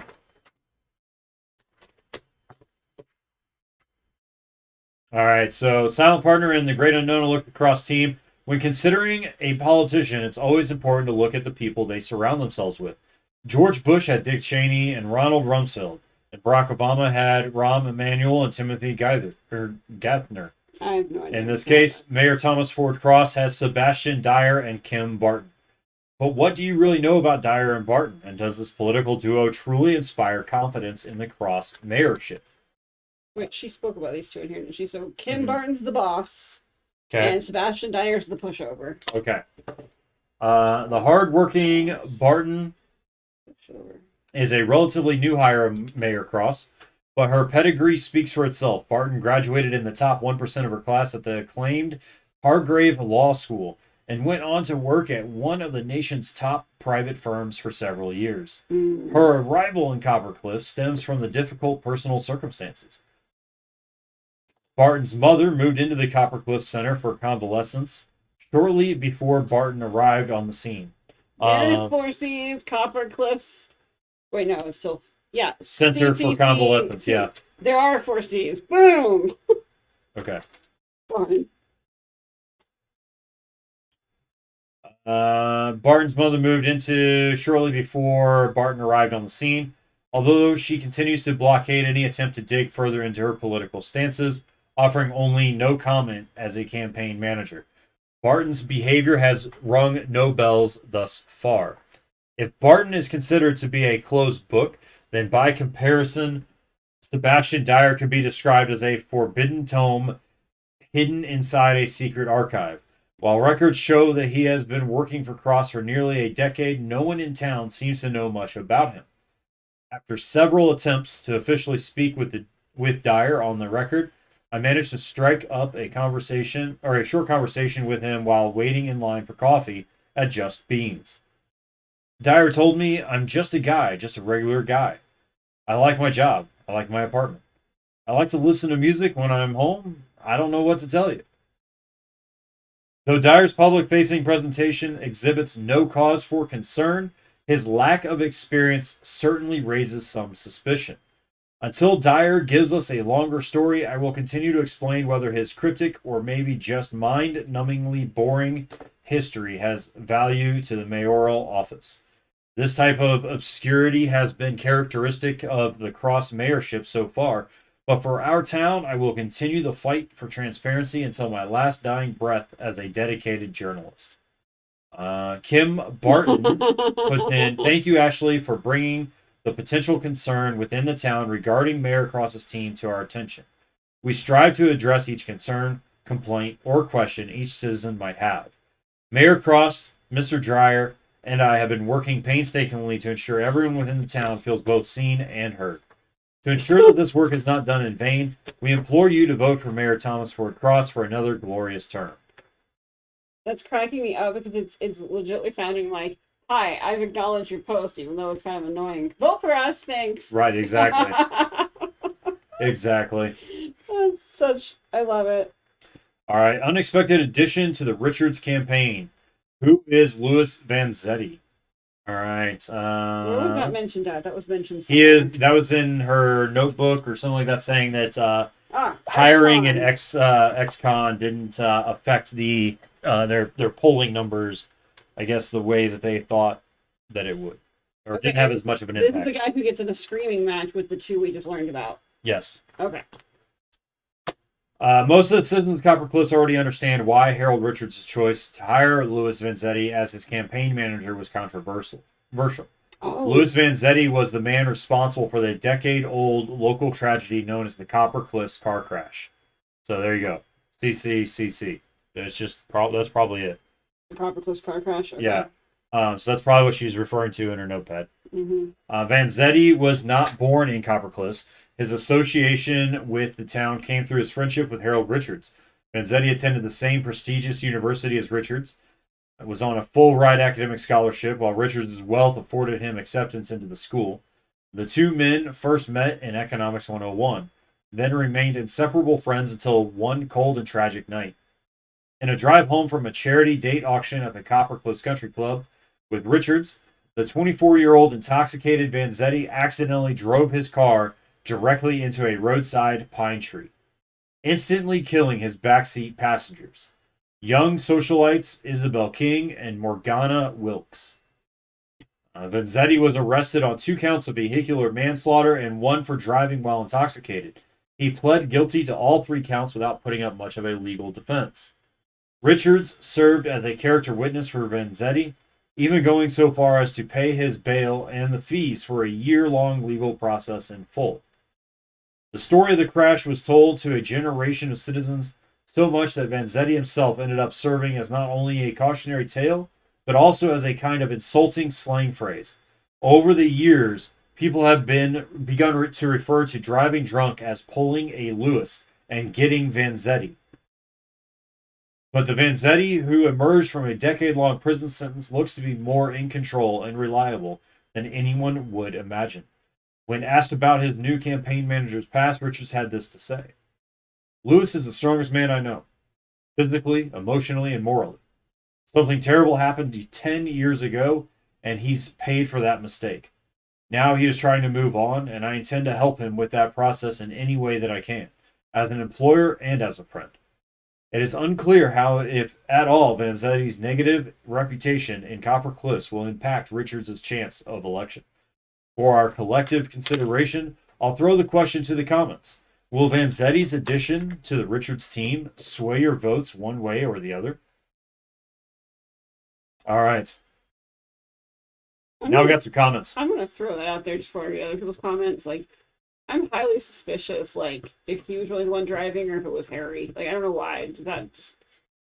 It just sure sounded like he owes an awful lot to his friend, and how he describes his friend as, like, all these major characters, like, you know, just how he was such a good guy. Like, it sure makes me wonder if someone was covering for someone else because of money or something. I don't know. Yeah, that seems awful suspicious. Yeah, I mean, what did we see that in? We saw that in where somebody covered for somebody else. Was that in the first one we ever did? Curtain Call? Yeah, was that in Curtain Call where somebody had covered for somebody else for a long time? Maybe. Yes. I don't remember the exact details, but yeah. I think it had to do with, are you talking about the husband, the engaged guy? Yeah, I think so. Yeah. Yeah, without giving anything away. But yeah, so if you have the opportunity, Chad, to do Curtain Call, it was absolutely fantastic and amazing. So if you ever have that opportunity to do it, I highly recommend that you do it. I think all three of the 6-season episode ones we've done were awesome. We've done Class of '98, we loved it. Done Curtain Call, we loved it, and then we just finished Mallory Rock about 6-7 months ago, and we loved it too. Yeah. No, absolutely. They've all been awesome, so that's why we're so excited about this one, because Hunt Killers did a really good job of putting some really good cases together with a lot of depth in them. It takes a lot of work to get this detailed. We just eat it up. No, absolutely.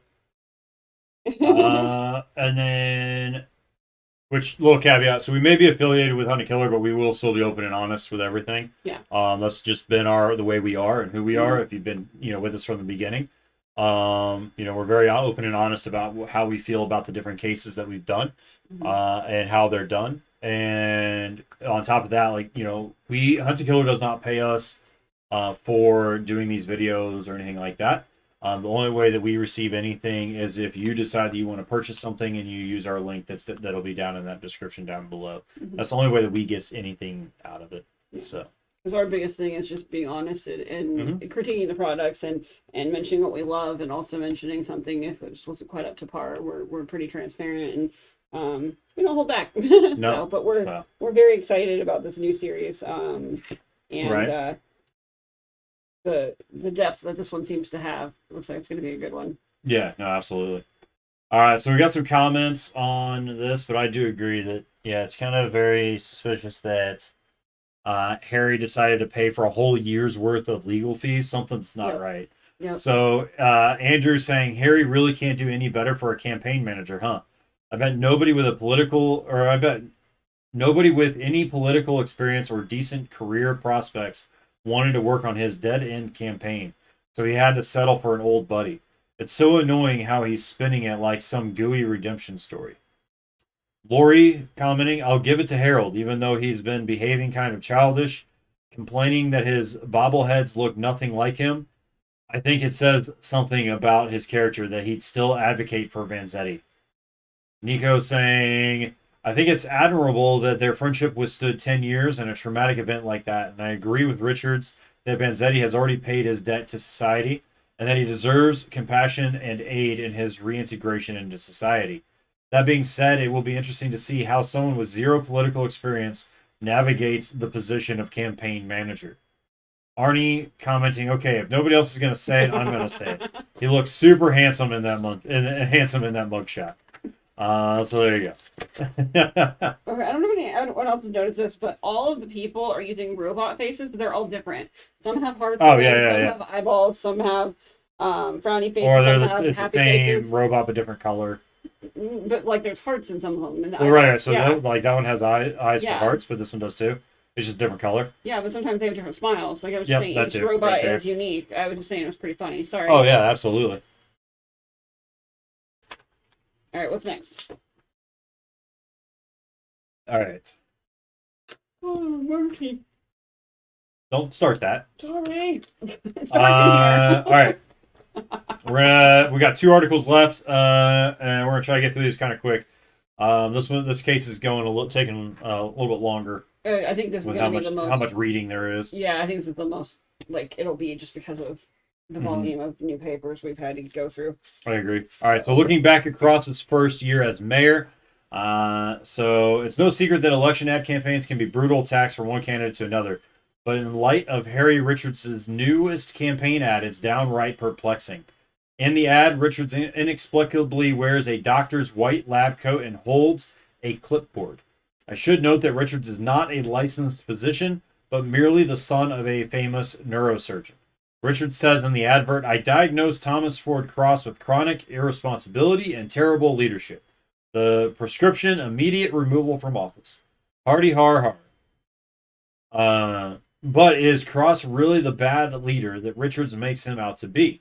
While it's hard to measure the full impact of Cross's short term in office, looking at the results of one of his signature policies paints a very interesting picture.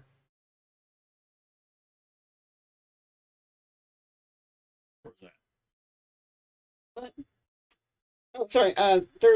During this time, as Oh, there we Mayor go. Cross Okay. offered to give local businesses. I had to zoom in a little bit so I could read it better. Gotcha. During his time as mayor, Cross offered to give local businesses a large tax credit, named the Green Energy Conversion Credit, to switch over to fully sustainable energy sources.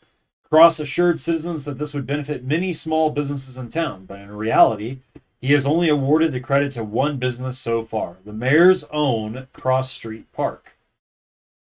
While that may look like there has been some backroom dealing, it's actually the design of the law itself that makes this credit unattainable for small businesses.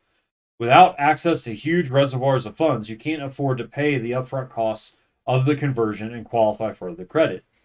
Solar panels aren't cheap, and I'm treading water as it is, said Sophie Morrison, fellow devoted Coppercliff partisan and owner of the Flatbread Society Pizzeria on Olivine Avenue. I'd love to be cooking with sustainable energy, but I can only mortgage the building so many times. I can't say for certain whether or not the controversial credit produced these results intentionally, but for a mayor who ran on and continues to tout his big ideas and environmental bona fides, it's hardly an example of a real success story. Cross is only halfway through his 2 year mayoral term, and there's still plenty of time for him to make a good impression. However, his failure to deliver on his promises must be discouraging to voters who believed his campaign from the beginning. Does this mean he'll just repeat his bad practices if he's reelected? Coppercliffs, we deserve better. All right, Matthew Smithson Stewart. I find your claim that Mayor Cross's business initiatives are biased toward the wealthy to be myopic at best. Mayor Cross's initiatives have benefited savvy business owners. Those who have failed in their chosen field need to stop blaming others for their own shortcomings. Anonymous. Mr. Smithson Stewart has a point. Do you have any numbers that back up that claim? Peyton Marks. This is seriously going way too easy on Cross. It's like nobody in this town can tell it like it is when it comes to him. Again, commenting closed at this time. And then we've got the original article for Ashley Mendoza. One of the problems with being a freelance journalist is that sometimes I find myself writing a news story that is so daring, so controversial, that no one will publish it. That's why I've made this blog, to feature my unfiltered news reporting that deserves to see the light of day and inform the public of the truth of what's really going on behind closed doors as the mayor's office and behind the scenes during the upcoming local election. For the next few months, I plan to focus on the candidates' lives, past and present. We're a little over a year out from Election Day, but the race is already heating up. How will we, the people, decide which of these candidates will be the best leader for our town? My blog will serve to show the people of Copper Cliffs who these candidates really are, what they really represent, and whether or not we can really trust them. Reggie commenting, best journalist in Arizona. So that's the sibling. This will be the single best source of information about these campaigns. Rick Cobb, somebody named Rick Cobb, saying, nobody actually cares about your opinions. You know that, right? Kay Gula Diaz, huge fan of your work for the catalog, young lady. That is also somebody who was quoted in TFC's brochure, saying, TFC is like a father to me. I'd do anything for him, and I know that he'd do the same for me. Center for Convalescence Residents. Ah. Oh, could that be the mother of Kim? Possibly. Kim could be the mother, or the K could be the mother of that other, the Barton, right? Yeah, that's possible. I don't know for sure, but I think the name, as of right now, the names don't match, but that doesn't mean anything. So, okay. So a little bit about Ashley Mendoza. So, covered all kinds of subjects throughout my career, but I'm particularly interested in local politics and grassroots organizing. You can currently read my latest articles in the Copper Cliffs Chronicle and the Copper Cliffs Community Catalog. But in this blog, I promise you an unfiltered, uncensored look at what's really going on with the politics of Copper Cliffs, including the current election for our next mayor. If you've got a tip for me, feel free to private message me or leave a comment on any of my posts. Okay. When you go to contact, you said you must be logged in to send a message or leave a comment. Registration for the site is currently closed. Okay. And then we've got some screenshots as well. So we've got a lot of stuff from either 6 months out, like 7 or 8 months out, and then over a year plus out from what we've just been reading. Yeah. So it'd be interesting to put it all in timeline perspective. Right. Katie coming with the joke, what do bees do after they are married? They go on a honeymoon. Let's see. So Judith password hints. And we also have a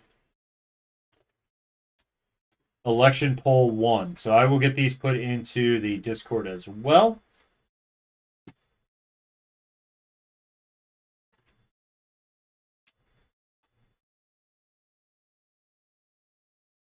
What are you doing? I'm putting the password hint and the election poll into the Discord.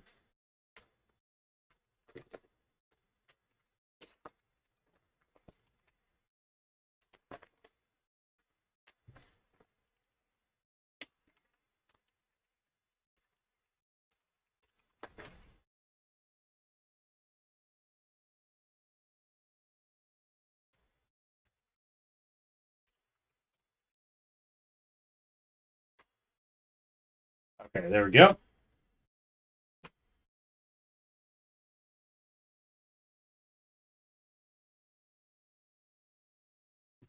And then let me see here.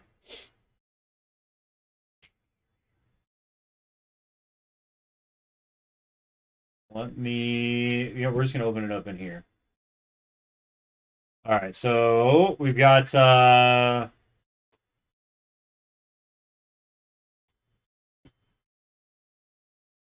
Jay Richards. So we need to figure out the password, but we don't know it. So the password you have entered is incorrect. You have set the following password hint: children, symbols, work years, home. And we also have a Copper Cliffs election injection as well. So I'm starting to work on the password stuff. Okay. So I'm thinking using this.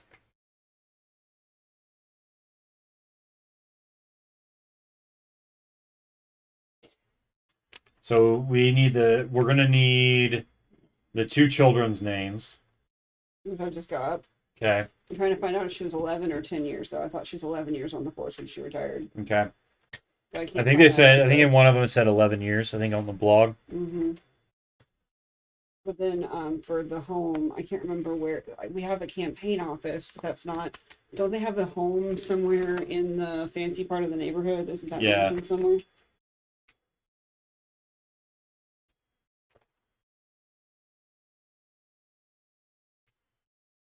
I can't remember what that area was called. It was green Um, something. It wasn't it green something.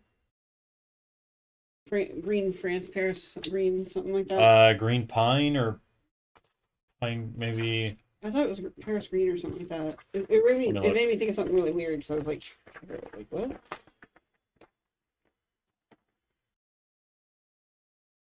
Paris Green. It is Paris green. Okay. Um. Enemies. Each other. Connections. Marriage, family. Blah blah blah blah. All right. So in the chat, we also got this. Well, Mr. Strange is looking through some more of that. We have Coppercliff's election injection.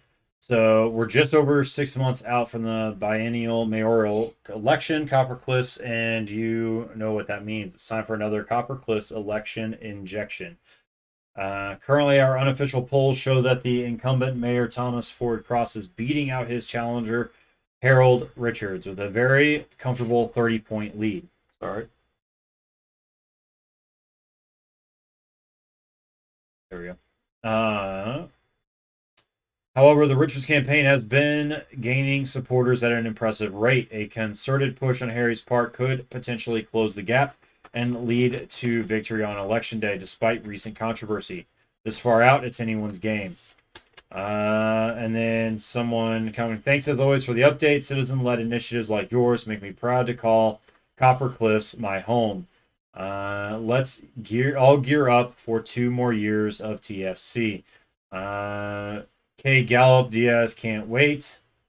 Kim Barton saying the campaign appreciates your supports. For somebody tagging, I'm guessing responding to somebody, replying to Too Freaking Cute, saying the oh, that's Kay Gallup. Okay, Too Freaking Cute is Kay Gallup. So the campaign appreciates your support. Donna Harrington. My husband and I met Harold at a protest last month. He listened to our concerns, very thoughtful, or very thoughtfully. I don't tend to trust politicians as far as I can throw them, but I'm considering giving him my vote. If you are, and then somebody's replying back, if you're considering giving Harry your vote, please expect him to give you nothing but fiasco in return. Harold Richards is a failure of a businessman, and he would be a failure of a mayor. A vote for Harry is a vote for the worst for Copper Cliffs.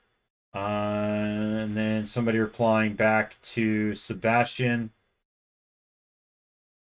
It's very unprofessional of you to make this type of fallacious claim as a mayoral employee. The town of Copper Cliffs can expect better from the Richards administration. That's from Judith Richards. TFC official, is this how you're allowing your campaign to be conducted? Baseless personal attacks. Typical. Peyton Marks, I don't understand how anyone can vote for TFC a second time when he literally didn't even do anything in his first term. Elizabeth Lerman, actually, the town's economy has been an overall improvement since TFC came into office. Yeah, if by economy you mean the 20 richest families who live here. Next person, Harry's one of those 20 people, though. He and TFC are basically the same. Yep. All I right. have some of the numbers. It's just what orders. So here's forgotten. So the kids' names are Jude and Harriet. I kind of did Harriet, but with the things replaced, Jude would have the E replaced. I'm pretty sure she'd been on the years 11. I think it was 11. And the home was Yellow Hyacinth Avenue. But I don't know what of this we would slap in there. So what's the HERR? HARR for Harriet. Oh. Harriet, I believe, is the older child, but I just had it written in reverse. So would it be, when it says children, does that mean that both of the children names are going to be together?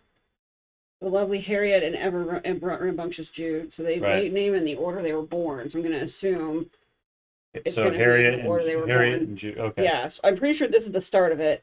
I'm pretty sure this is right, but how this plays in for home is a phenomenal question. It could mean Copper Cliffs. It could mean their address. It could mean anything. So we're gonna have to start just throwing stuff in it and trying it, Okay. right? Yep. I mean, I Makes don't, sense. I don't think it's gonna be Harriet Jude 11, 13 Yellow, Hyacinth Avenue. That's ridiculously long. Yeah, no, that makes sense. So I'm not sure if home would be Copper Cliffs. I don't know if home would be DC. I don't know if home would be 13 YHA for Yellow Hyacinth Avenue. Like, I don't know. We're just gonna have to start throwing options in there and trying them. Is my suspicion. Right here. What? Right. That's where I got that from. Oh, okay. Yeah, but that's not a password. That's a massive No, address. but that's the address. That's the home. 13 Yellow Hyacinth Avenue. Right. That's But what there's I'm something talking else you were about. saying that we were also gonna have to try these other things too, right?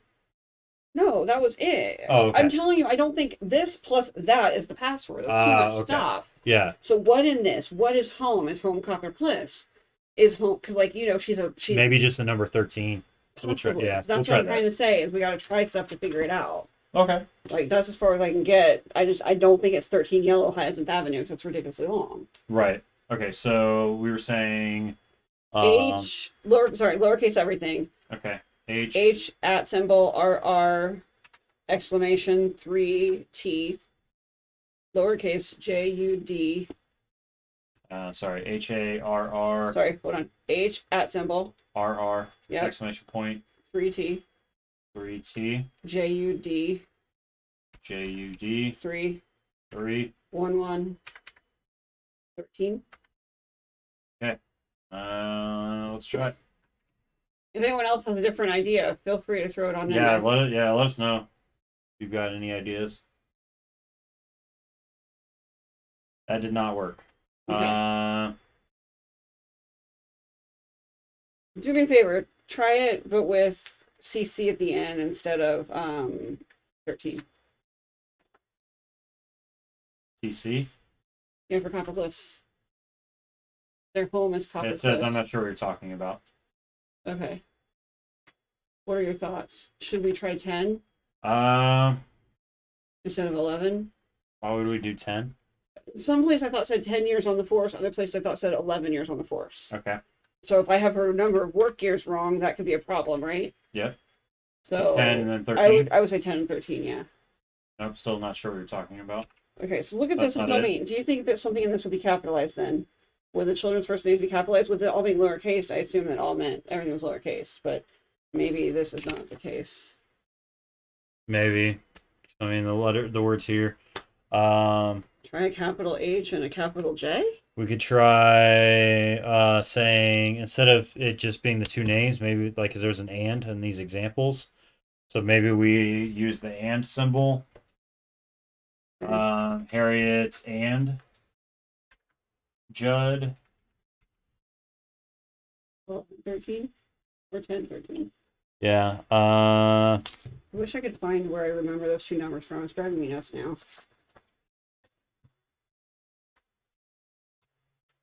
That's it. We just needed the and. So was it 11, 13? It was 11-13. And then Okay. you said, so the and. The and was symbol? between Harriet and Judd. Was it an and symbol or Yep. an A Just and B? and symbol. All right. So we are in. All right. So it says that Frannie says I'm in. That was the right password. Obviously, thank you. I knew you could help. Let's see what we've got here. Campaign event logistics, lunch receipts, nothing about Ashley. This could be something. Judith email. Looks like Judith still has access to the police's evidence database. Very unethical of her. Very useful for us. Up for helping me out with one more hack. If you figure out Judith's password to the CCPD's database, we can get our hands on all kinds of evidence that we'd never see otherwise. Send me the password to the police database as soon as you figured it out. This could blow things wide open. So we're going to look at Judith's email. All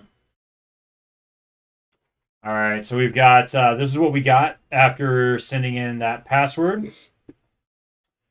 So we have calling in my favor. So to, looks like probably L Lieutenant or something like that, Jubio, LTC, Lieutenant Colonel maybe. Cal, oh, never mind, that's probably just the first letter then. Cal, I need to log into the database. I need to do some research. Hope things are well at the station. Judith. I don't know, Judith. That's a big ask. Just do it. All I'll be doing is looking at traffic patterns and some persons of interest, confirming some background checks, security for the candidate. I don't want another person getting as close to Harold as that shady car wash guy did. I'll feel much better knowing I did the checks myself. No one wants anyone to get hurt, right? Because that little mistake could have been a disaster for the department. We had nothing to do with that, but I hear you. Anything for the safety of our future leadership. Username is F last name, so capital F and then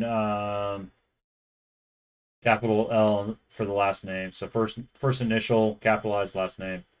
For the password, place the candidates on last Friday's locations. Connect the dots. Passwords at the middle. Say it again. So last Friday's locations. Place the candidates on last Friday's locations. Connect the dots. Passwords at the middle. You do love to not share passwords over email, don't you? Thanks. When this is all over, your commitment to Harold's safety will be remembered. So we need the map. So the first name, last name. What's his first name, last name? So I'm guessing. No. It'll be her. She doesn't have a first name and last name password. I'm confused. She has a username. Her username for the database to get into it is going to be her first initial last name. But if he does that, it's trackable, and the whole point in all of this is not let her have access. Oh, then we don't know necessarily. I assume it's his first name, last name. Wait, I mean, you tell me. Like, I don't know. Am I reading too much into it? I mean, if he's creating an account for her, it's trackable. Any police search and database that's looked into is stuff that's tracked, in my opinion. Right. If the whole point of this is for her to get access to look up things that she doesn't want someone else to know, she's not going to do it where it's traceable okay, it back doesn't to matter. her. Because all we need is the password. Okay. So if you figure out Judith's password, then we can get this in. All right. There's a map that says where the candidates were going to be on that date. Give me a second. So, yes, that was this page. Yep. Okay. So I just don't want to write on that chat, one. yeah, no. So there you go, chat. So we're looking at the magazine is what we're looking at. Magazine article, and we've got some stuff here. So I'll pull that up on the screen Can you here read as it one well. more time? It said Friday. Which Friday? Last Friday. Because the fish fries are every other Friday. It just says, let me reopen that. And there's a campaign rally every second Friday. For the password, place the candidates on last Friday's location. I don't know what day this was set. It just says 10 days ago. So it just says last Friday's location. So let's look at the map.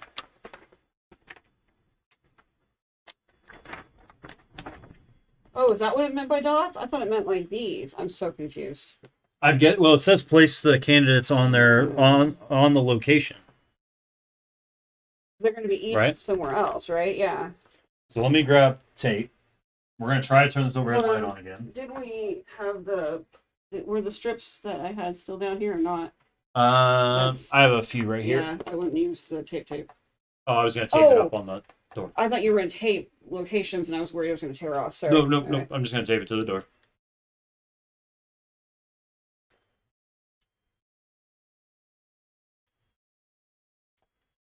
So this is a lot of assuming. This is my frustration with this.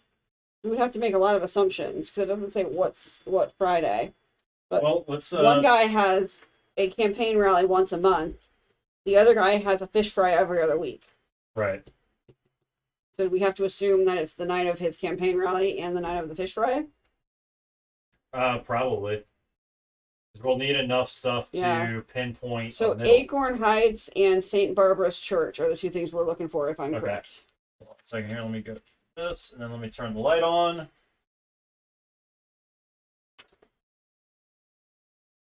Let's see. Hopefully the light doesn't flash too much. I apologize ahead of time if it does, chat. Where did I just put the... They were just right there. Did you put them with the tape? All right, let me go grab some other ones. Nope, there they are. They fell. Okay. They fell. That's all. I don't have anything I can write on those with. That's okay. I just need to mark them so I can then find them. Yeah, so I would say Acorn Heights, whatever that is, Acorn Heights, and then St. Barbara's Church. Okay, hold on. Let's look for Acorn Heights. We're looking for just something called Acorn Heights. I think so. Acorn Heights High School? Sounds promising. It's a monthly political meeting. That sounds promising, yeah. Okay. So Acorn Heights is number 17, so pardon me. And then St. Barbara's is going to be number 2. Okay. So St. Barbara's is right here. Okay. St. Barbara's is number 2. Okay. And then we said Acorn Heights is number 17. It's just a guess. I can't say it's a guarantee. Okay, what other numbers what other places? That's it. I mean, is there anything else? I mean, nothing else says Fridays. It just says third Saturday of the month for a town hall, Wednesdays for cleanup crew, Mondays for convalescents. Like, the only event either of them ever have mentioned on a Friday is one has a campaign rally at the high school monthly, one has a fish fry every other week at St. Barbara's. Okay, so it looks like if we were to draw a straight line, it hits number 6. The number 6 is Blythe Bistro. Oh, let me write that down here. Give me a second. Good spell it. BL. Share back. BLYTHE space Bistro BISTRO. And what was the hint password part? Like, that just seems too easy. So was there anything special about the password beyond that? Is that lowercase, uppercase? Like, what else was there? No. It just yeah.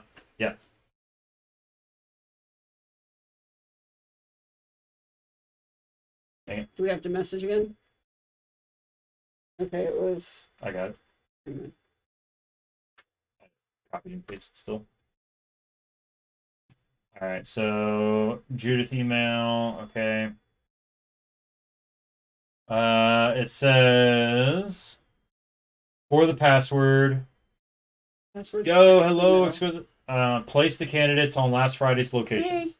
Connect the dots. Passwords at the middle. That's all it says. Okay, so let's just try it all lowercase, and if not, we'll try it at capital B and B. Okay, so BLYTHEBISTRO. It's a password. It's not gonna have a space, right? Okay. I'm asking you. I don't know. think passwords have spaces, do they? There we go. Blythe Bistro. Was it lowercases or capitals? I did it all lowercase.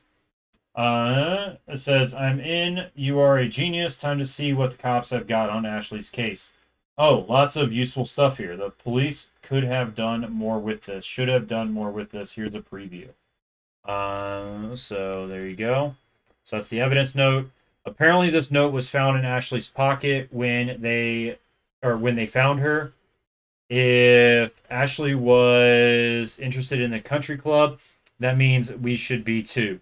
I'm going to poke around there and hopefully collect some evidence. I'll send you everything I've got once I've got enough that seems worthwhile. I'm also going to write a little update on Ashley's blog, so watch that space. Expect more from me soon via snail mail. Until then, thanks, detective. So it sounds like that we didn't have any suspects this month to eliminate or anything like that. No, just some passwords to get some more data. I like it. That was different. So let's look at this evidence note real quick. So we've got evidence CCPD digital evidentiary scan, not to be circulated, replicated, or otherwise. Okay. This was in her pocket when she was found dead? Correct. Okay. So she was just at the library, right? That's where she died? Correct. She was found in the library bathroom? Okay. I can't zoom in that way, but we can zoom in this way. All right. All right, so Ash, leaving for the country club to make sure the water station gets set up and make sure Erica drops off the signs on time. There's a pork patty breakfast sandwich in the fridge with your name on it. Literally, I wrote it in ketchup. See you there. Once you're done with the investigative reporting, swing by the front of the building to protest with us, or at least to cover it. There's always something that happens that makes a good click-clack video. That's another throwback. Yeah, that's a throwback to How to Killer's TikTok. Yeah, exactly. Awesome. You're on dinner duty tonight, by the way. Love you, Reg. Okay, so Reg is the sister. Ash is Ashley. Well, Reg is the sibling. Sorry, sibling. I keep saying sister. Sorry, I swear the opening article made it sound like it was a sister, but I agree. I don't think we know yet. Sorry. All right. It's just now in my head as a sister. So one more time. So If it's it's to if Reggie is Ashley. short for Reginald, So it's to Ashley from the sibling. So one more time, can you read it? So I was thinking Ash was like the secret person that was named AS that we don't know of yet. So no. So this is for Ashley to address to Ashley from the sibling. Okay. Leaving for the country club to make sure the water station gets set up and make sure Erica drops off the signs on time. There's a pork patty breakfast sandwich in the fridge with your name on it. Literally, I wrote it in ketchup. See you there. Once you're done with the investigative reporting, swing by the front of the building to protest with us, or at least to cover it. There's always something that happens that makes a good click clack video. You're on dinner duty tonight, by the way. Love you, Reg. What was this protest at? That was on the back of her bit. It was at the country club. Nice. The entrance to the Cliffs Country Club. So I'm betting you this is what she was talking about. What you think? Because an obit's going to be, what, a day or two after you die? Mm-hmm. That event happened probably around the same time, you would think, right? Right. It's all in the same newspaper, so it had happened within days. So I'm betting you that's the event she was, sorry, Reggie was talking about. Right. Awesome. Well, this was a fun start. I'm excited. We've also got a blog update. So it's saying that it's by Ashley Mendoza, but I think it's it's technically by Frannie. So surprise, Copper Cliffs. Ashley Mendoza's life may have ended, but her story hasn't. I have reason to believe her murder is connected to her investigation into the mayoral campaigns. I will find her killer. They will not get away with this. Whoever killed Ashley failed to take two important things into account when they left her body in the bathroom like a piece of garbage. One, Ashley wasn't the only one interested in the truth. And two, the citizens of Copper Cliffs won't sit back and let senseless brutality against good people go unavenged. Stay tuned. It's only going to get more interesting from here. I'm super curious how they ended up killing her. Was it strangulation? I mean, if it was a gunshot, someone in the library would have probably heard it. Right. Was it strangulation? Was it poison? Like, well, maybe we'll get like an autopsy or something. I hope that'd be interesting because the library bathroom, like that, just seems like someone was stalking her, and when they saw her discover something she shouldn't have, they decided that if they didn't shut her down right away, that they couldn't, you know. Right. I don't know. I'm loving this one. My brain's already going a mile a minute trying to think of theories and plans. So, although the CCCC thing is going to get real interesting. Right. How many quadruple like C's? everything has that, right? Exactly. Oh, I'm excited. Thank you guys. Real quick. So I'm much gonna get a screenshot. I think maybe not. You have to get that thing out of the way. Yeah. Nope. It just caused the other thing to close, so let's do this. There we go. Need on this screen because it's a higher resolution, allows it to be bigger. All right, screen snip. What do you think? You excited about this one so far? Yeah. I think it's gonna be good. It's cool. I feel like it's a little different than the other cases that we've done. I don't feel like normally Michelle's we get involved, right? Well, normally we get like a suspect list, and we have suspects right off the bat that we're already looking at. And right now we really don't have any true suspects other than that we think she's investigating, and we think that we think that her death is related to that we feel that her death is related to the investigation, right? Yeah. So, well, I kind of like this because, like, this time Michelle Gray's not involved. It's just us. Right. This time it's we're the professionals.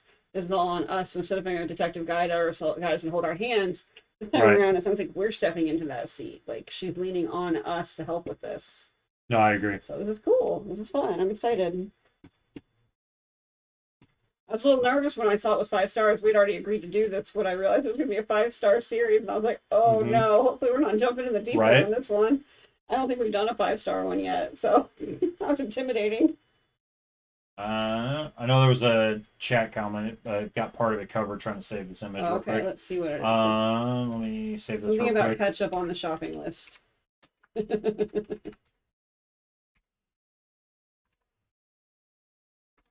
We've got the blog update saved now, so I'll get that. My wife asked me to put ketchup on the shopping list. Now I can't read anything. Katie, you're hilarious. It's a joke because the sibling wrote signed in ketchup literally on the food she left for her sibling. Right. So Katie was making a joke. My wife asked me to put ketchup on the shopping list, and I smeared it all over the shopping list, so I can't read anything. Oh, okay. Following? I guess. For once, I got a joke you didn't. Look right? at that. Oh, I see what you're saying. So you literally put ketchup on the squirted it onto yes, it. Okay. Yes, and now you can't read Got it. it. Mm-hmm. Oh, I'm so excited. Normally, I'm staring him blankly until he explains the I'm like, joke. why would you like what is that? I was like, wait a ha, minute, I don't get it. I don't get it. All right. Let's see. Do we want to do cookies for puppies really quick? they're seriously wanting some food. Aww. You're naughty. Did you kick her out? Huh? You can't kick her out. No, we have a command set up so that we can pretend to ban each other. That's pretty funny. Someone's got to keep you two in line. Right, and then yeah, so all right, and then let me make sure what else we had that we got from that. I will make sure this all gets put into the Discord as well, because I know there's a couple of other things like the evidence note and the Judith email. Mm-hmm. So I'll need to make sure that gets downloaded and this gets downloaded. Okay, so there we go. And then I think that's going to be it. So next we'll have episode 2. So episode 2 will be next week on Thursday. So I'm going to this weekend, probably Sunday. I'll work on this video. I will get it put together and put up on YouTube. So if you are watching live, please make sure that you follow us on YouTube. There you go. If you are watching this on YouTube, thank you so much. Please don't forget to like, subscribe, share it with your friends. Yeah. Thank you to all of you for tuning in. And if you have some theories already going through your head, or whatever the case may be, feel free to leave them in the comments down below, or join our Discord. Again, that link will be in that description down below. We'll have a channel. We have a channel specifically for Hunt a Killer, along with threads that are specifically set up for each episode. This way, then, in case you are watching later and working through this case yourself, you can know that you can join that Discord, go into that channel, and not be met with spoilers from future episodes. You can find the thread just for that episode. So, and then we also have the other videos. We have 2 other sets we've already done so far that they can check out if they liked this one enough. Yeah, we've got Mallory Rock, and then we also have Class 98 that we've done. Yeah, Mallory Rock, Class 98, Hunter's Lodge. Oh, yeah. Yeah, so we're definitely plenty of other videos to check out as well. And then, so we're going to do episode 2 next week. We're going to see after that. We are waiting because we might be able to do episode 3 that following week. Or it may end up being an episode 1 of Royal Street. So something we're going to do a little bit different this time around is we're trying to catch back up on the monthly series. So because we kind of took that break for about 6 months working on those other cases. So we're going to try to get back on track of that, which means that we're going to be doing 2 cases at the same time. So once we get it kind of on track, then essentially what you're going to be looking at is every other week we would be doing an episode, and it would be every other episode would be related to the different case. So basically we'd be doing 1 Royal Street and 1 right, so per month. Correct. Roughly. So yeah, one Royal Street, and then 2 weeks later would be off the record, and then 2 weeks later Royal Street, 2 weeks later off the record, and then so forth and so on. So that's kind of like what we're looking at for the next approximately 6 months, is doing this case and then doing Royal Street as well. So we're going to do our best to help keep everything separated, and all the different facts and evidence separated as well. Joining that Discord will really help with that as well, so you can kind of be in that thread looking at the evidence that we exactly are looking at. So okay. They know it's about time for food. Oh yeah, absolutely. Here. They're getting perked up. I think I have a treats down here. Ooh. Oh yeah, We'll do some treats real quick, okay? The deaf one is in the hallway and she's not coming yet. Okay. I don't know if I'm gonna be able to tip this too much, but I can pick this one up. There The we other one's gonna have to stand on her own now. right. The other one you're gonna have to call for. She's still out cold. You have no treats? Oh, there we go. There we go. Yep. The bag has alerted. Come on. You want some food? There we go. There's the little one. The big one's staring at you and wants the cat. Has a very shifty look about her. Right.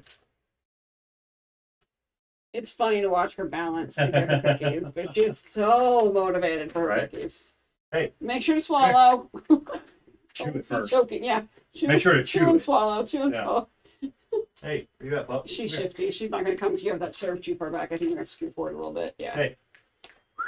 Yeah, I just So can't, she feels I like can't she's scoot gonna- forward because Here, then I'm come here. blocking. Come here. There you go. Hi, Pumpkin. Hey, sit. Good girl. Oh, that's our trained one. Yep. The smaller one couldn't. She thought she took the treat. Oh Hey.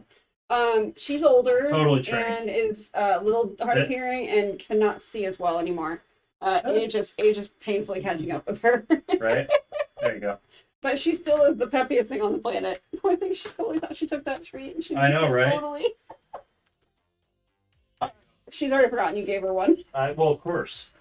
Okay, so chat, thank you so much for coming in, hanging out. Again, we will have this all up on YouTube, Don't back up, and don't back up. we will make sure that everything's good to go. And then we will see you next week on Thursday, same time, same place. So 5 p.m. Eastern, right here on Twitch. If you'd like to join it outside of the Hunter Killer stuff, I'm normally live Monday, Wednesday, Friday, 6 p.m. Eastern. We play, everything from Fortnite to, Fall Guys lately as well to Marbles on stream. So all kinds of different stuff. So feel free to come check us out over on Twitch. She keeps licking your wheels, thinking there's cookies. Oh, underneath. nice. She keeps licking the chair. Every single She's wheel. licking the chair. All right. So chat, thank you so much for coming out. We will see you next time. Have a good night.